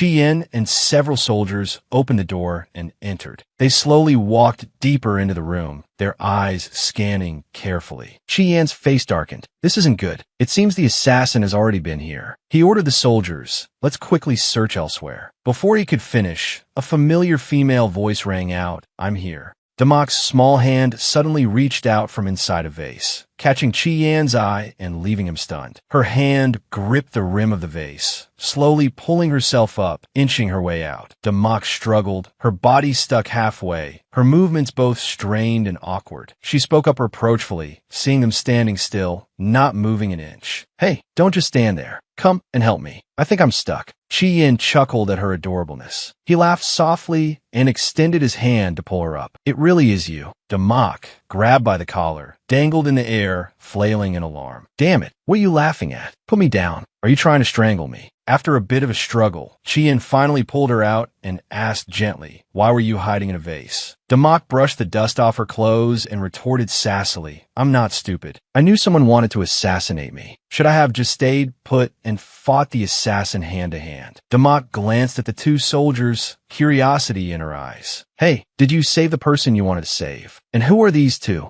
Yin calmly explained, "Didn't you know? The person you wanted me to save is like a fish in water at the Prime Minister's residence today. Hearing about your trouble, he sent these two to protect you." Her eyes widened in surprise. Protect me. He didn't come back himself. The two soldiers bowed respectfully and announced, the young master still has matters to attend to and cannot return at the moment. She immediately raised her voice. Chaos. Before he could finish his sentence, hurried voices of soldiers were heard outside the door. Miss, something's wrong. Please come to the main hall quickly. Madam wants to go cultivate in the temple and says she wants to see you before she leaves. Damak frowned, muttering softly, wants to see me. What is Wenru up to now? You go ahead, I'll assess the situation. At the main hall, she stepped inside and asked coldly, what is it that you wanted to see me for? Then, she softly called Madame Wenru. Wenru sat inside the room, frowning with displeasure. She spoke, her voice gentle, but with a deep, hidden meaning. Are you satisfied? You harmed me, then had your little slave girl accuse me, while you pretended to be unconcerned. She spoke with disdain. I didn't realize a little girl like you could be so scheming. Wenru's hands clenched tightly, her voice full of resentment. I trampled on others for so many years, only to be ruined in your hands. Funny, it's truly funny. Unable to bear her pronouncements, Damak retorted, the truth is the truth. Before you blame others for exposing you, why don't you try examining your own mistakes? Wenru slammed her hand on the table, angrily shouting, shut up. My biggest mistake was letting you live until now. A vicious little beast like you is surely still thinking of ways to harm my child. Damak sighed helplessly. Think whatever you want. Her face was filled with disappointment. Before turning to leave, she reminded Wenru, believe it or not, if others don't provoke me, I won't provoke them. Wenru's attitude suddenly changed, and she spoke ominously. Right, you won't provoke others. Damak looked at her in confusion, her eyes filled with bewilderment. Wenru's hand already gripped a sword. A savage smile appeared on her lips as she suddenly lunged towards Damak, and I won't give you the chance to. With lightning speed, she swung the sword, the tip plunging towards Damak. Drops of blood slowly dripped down, spreading across the cold ground. Damak's pupils constricted, her body stiff. She could never have imagined that Wenru would stab herself in the stomach. Her voice weak, she strained to speak each word, join me. Her eyes were savage. The corners of her lips curled into a cold smile. In hell. In Damak's hand was a small, blood-stained knife. Wenru collapsed, unconscious, her breathing becoming shallow. Wenru's mother, who had appeared at some unknown point, stood just outside the door. Her voice was panicked as she cried out. She rushed to her daughter's side, her voice trembling as she softly called, my Ruer. Wenru was covered in blood, her breath faint. Before her last breath, she struggled to speak. Mother. It was her. She killed me. She killed her own mother. Dali, seeing the crowd gathered at the main hall, strode in and called out in a loud voice, what's going on here? Seeing him standing there, a flicker of hope appeared in Wenru's eyes. She struggled to crawl forward, her voice stammering, General. General, I truly did not betray you. Her weak hand pointed towards Damak, her voice broken. It was her. She framed me. She gave a bitter smile, her body trembling. 10 years of marriage, General. I am willing to die to prove my innocence. Finishing her words, Wenru's eyes slowly closed. With her last breath, her lifeless body collapsed into her mother's arms. Watching her daughter die tragically in her embrace, her mother couldn't contain her grief. Sobs of despair echoed in the air. Why were you so foolish? Mother knows you were innocent. Mother knows. Damak, filled with alarm, quickly stepped back, her heart pounding with worry. So she was willing to use her own life to drag me down with her. The small sword in her hand fell to the ground with a chilling clang. Wenru's mother instantly turned, her eyes blazing with hatred as they fixed on Damak. You killed Ruer. Dali immediately bowed slightly, his voice filled with anger as he questioned Damak. Mocker, what happened here? Panicked, she hastily explained, I didn't kill her. She killed herself. Placing a hand on her chest, she spoke with conviction. If I had stabbed her, the wound would be vertical, not horizontal, father. A careful examination will prove my innocence. Wenru's mother, tears streaming down her face, retorted, silence. No matter how you try to justify yourself, we all saw how you murdered the madam. You must die. She looked directly at Dali, her eyes filled with fury. General, this wretch murdered the madam. This crime deserves 1,000 deaths. Trembling, she glared at Damak, her teeth gritted. As Ruer's mother and the wife of the Imperial Guard General, I demand that she be immediately taken to the Imperial Court. She emphasized each word. Confession. conviction, interrogation, execution. Her chilling voice echoed through the room. Hearing this, Damak froze, her breath catching in her throat. Damak immediately tried to defend herself, but Dali refused to listen. He roared enough. When Rue's mother quickly declared, she murdered her stepmother, a subordinate harming a superior. This unfilial and disloyal wretch deserves only death, and the general is still protecting this beast. This sudden turn of events caused Li to hesitate. This child is exceptional, but I can't let her cause a rift with the Prime Minister's estate. My campaign for power has just begun, and I must maintain stability with the Prime Minister. Finally, he made his decision. Mother-in-law is right. Damak's face was filled with utter despair. He truly values benefits above all else. He won't offend the Prime Minister's wife for me. Dali announced loudly, Damak murdered her stepmother. The evidence. But just then, Damak spoke up. Father. He frowned, his eyes scrutinizing her. Do you have anything else to say? She smiled enigmatically. Father, lean closer. I have something to tell you. Then, leaning close to Li's ear, she whispered, if I had a way to kill the Prime Minister, would you still want me dead? He was stunned, starting to weigh the benefits. She doesn't seem to be lying. Besides, Makar has always been able to deliver on her promises. He thought to himself, if she can truly eliminate the Prime Minister's estate for me. Meanwhile, seeing Li's hesitation, when Rue's mother grew impatient. General, what are you waiting for? She's just a concubine's daughter. Do you expect our Prime Minister's estate to personally deal with her? He closed his eyes and said, Mother-in-law. Turning around, seemingly having reached a decision, he continued, the madam's murder is still suspicious. Furthermore, this is a family matter of my own, and it requires thorough investigation. Hearing this, she couldn't believe it for a moment, tears welling up. So,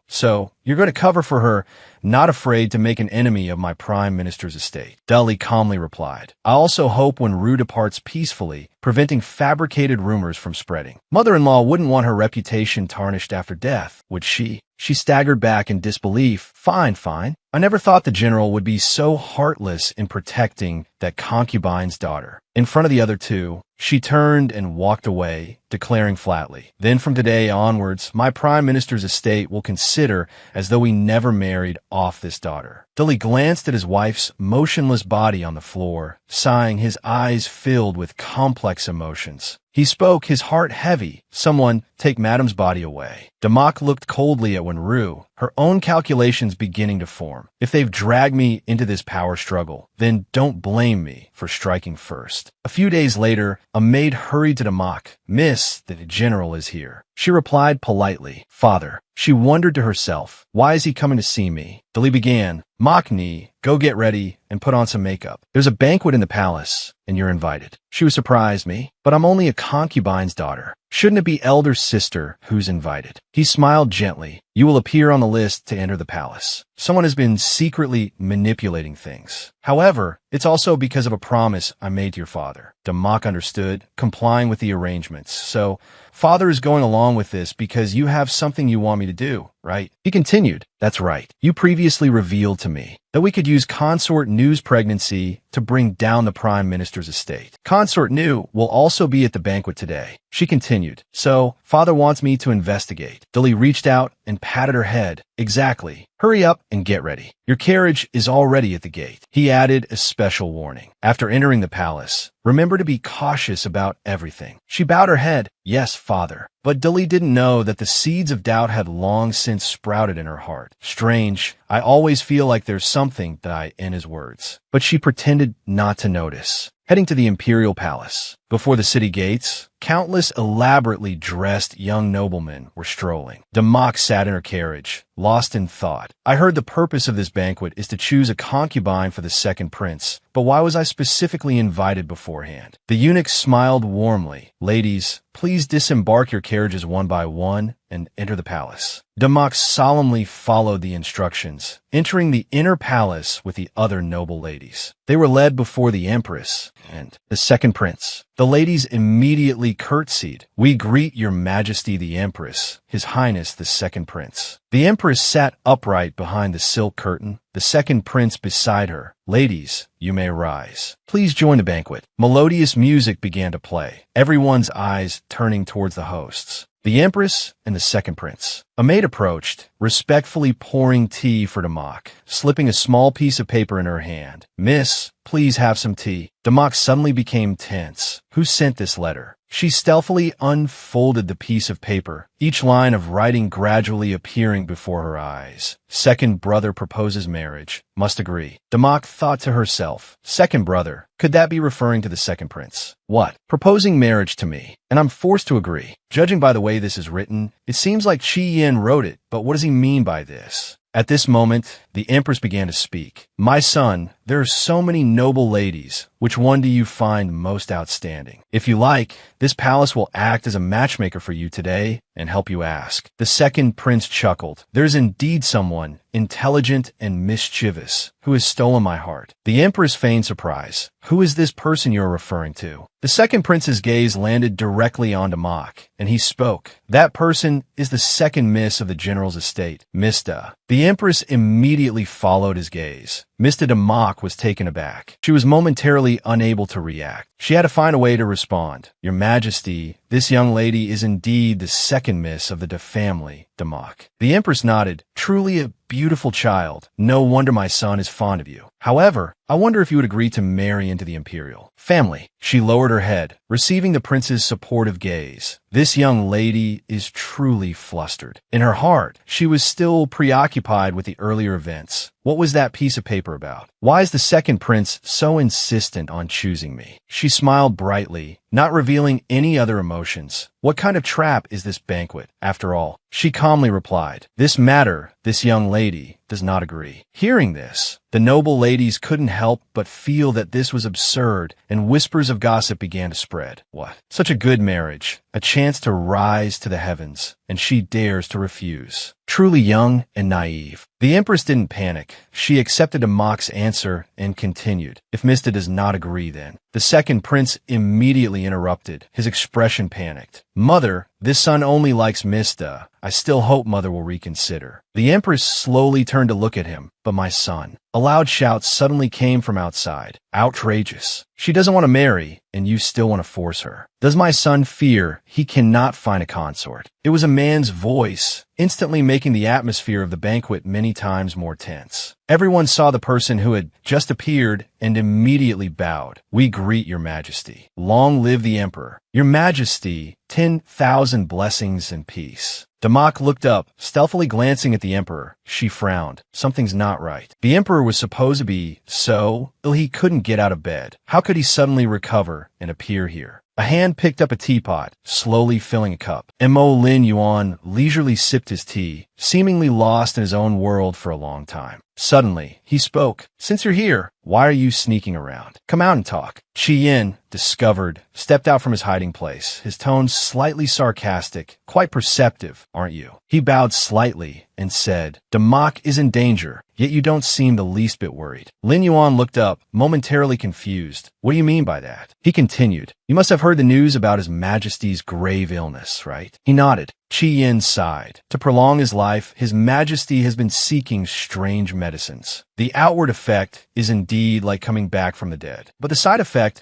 is that his whole body feels burning hot, feverish, and he needs a woman to relieve it." He looked directly into Mo Lin Yuan's eyes. "But right now, Dali insists on bringing Damak into the palace." The teacup in his hand instantly shattered. Mo Lin Yuan lowered his head, gritting his teeth as he forced out each word. "Is this true?" Chi Yin tilted his head. "If it were false, why would I bother coming here alone to tell you? But you don't need to worry. As long as Damak cooperates, my second brother will naturally protect her." Mo Lin Yuan regained his composure and asked vaguely, "What's your purpose in coming here specifically to tell me this?" Chi Yin just smiled. "I know your identity, so I want to give you a favor. Remember to return it to me later." Mo Lin Yuan lowered his head, thinking for a long time. Finally, he made up his mind, slamming his hand on the table with a bang. He ordered, "Someone, prepare the horses." bring the imperial guards and come with me to the general's residence. The carriage was immediately prepared, and he didn't delay another moment, galloping straight towards the gates of the general's residence. The guards at the gate, seeing a warhorse charging directly towards them, immediately shouted, "This is the general's residence. Unauthorized personnel are not allowed to enter." But Mo Lin Yuan didn't listen. He pulled back on the reins, his mouth also immediately moving. Out of the way, he jumped down from the horse's back and darted forward, leaping over the heads of the guards and directly into the residence. The guards stared blankly for a moment before scrambling to stop him. "Don't run. Stop." Dali frowned and threw open the window, looking out towards the gate and shouting, "What's all the commotion?" Mo Lin Yuan immediately appeared before the general, offering a polite greeting. "General Dali." Dali was surprised. "I didn't expect you to still be alive and to have returned. And you're not mute." This made him think, so that piece of bloody meat. "Damak tricked me," Mo Lin Yuan said. "Although I'm not mute, I've always served you. Today, I seize the imperial guards for you, yet you treat Damak like this." Dali immediately retorted, "Damak deceived me.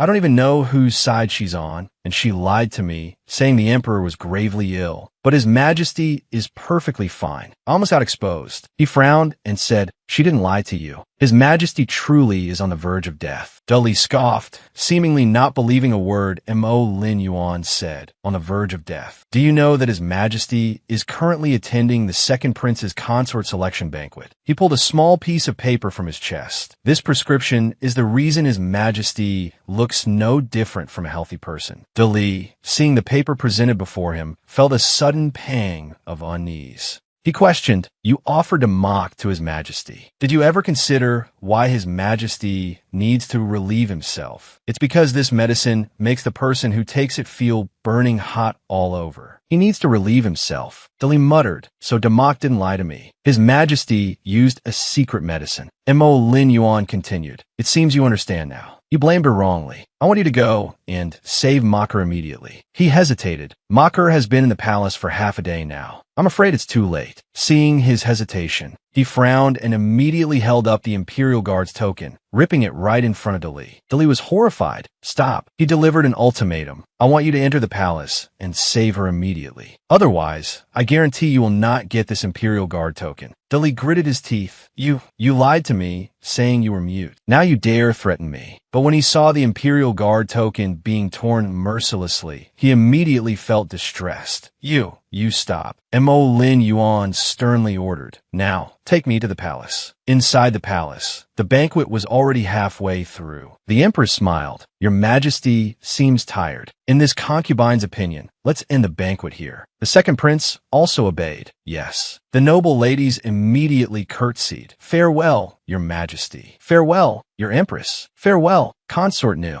Damak breathed a sigh of relief, having escaped unscathed. The banquet was finally over, and she could finally return. But before she could take another step, someone immediately approached her. "You are Mista, are you not? Please wait. Our consort invites you." She was surprised. "What does the consort want with me?" The maid didn't say much. "Mista, please come with me." Accompanying Damak was a young woman about her age. The two of them arrived at an imperial garden located in a completely different area from where the banquet had just been held. Upon arrival, the maid bowed her head. "Please go through there. The consort is waiting." The two were apprehensive, but still obeyed the order and stepped inside. They saw Consort Nu attentively helping the emperor drink his tonic. Her eyes held a hidden meaning as she looked at the newcomers. "Greetings, Consort Nu." They bowed their heads, and Consort Nu politely replied, "Young ladies, do you know why everyone else has left and only you two remain?" The other young woman looked up and innocently replied, "This servant doesn't know." Consort Nu chuckled softly. "There's no need to be so frightened. Your fortunate day is coming. His Majesty is fond of innocent and gentle girls like yourselves. Serve His Majesty well later, and you will be richly rewarded." Damak frowned. She wasn't a real child, and she understood the true intentions of the two adults before her. Her face paled. "You want us to offer ourselves to him?" Seeing that the situation was not right, she immediately stepped forward and asked, "Consort Nu, is there some misunderstanding? I am my father's most beloved daughter, not some ordinary concubine's daughter." Hearing this, Consort Nu simply covered her mouth and laughed. I thought Dali valued you so much that he didn't hesitate to clash with the general's estate for you. Unexpectedly, His Majesty merely spoke, and he offered you up with both hands. If you want to blame someone, blame yourself for offending the wrong person. You offended the powerful general's estate. Damak and the other noble lady trembled slightly. As soon as she finished speaking, the guards immediately stepped forward, surrounding the two young women. Damak immediately resisted. No, I won't go. Consort Nu sneered. Once you're in the palace, it's no longer up to you. Every time His Majesty takes his medicine, he needs to be relieved. Quickly, take them inside. Don't delay. The two small young women struggled fiercely, causing the guards no small amount of trouble. Suddenly, a teacup fell and shattered, emitting a sharp sound. Consort Nu turned her head, feeling uneasy. She sternly ordered, "Quickly take this girl inside." The other young woman screamed in terror. "Mercy! Consort, please have mercy."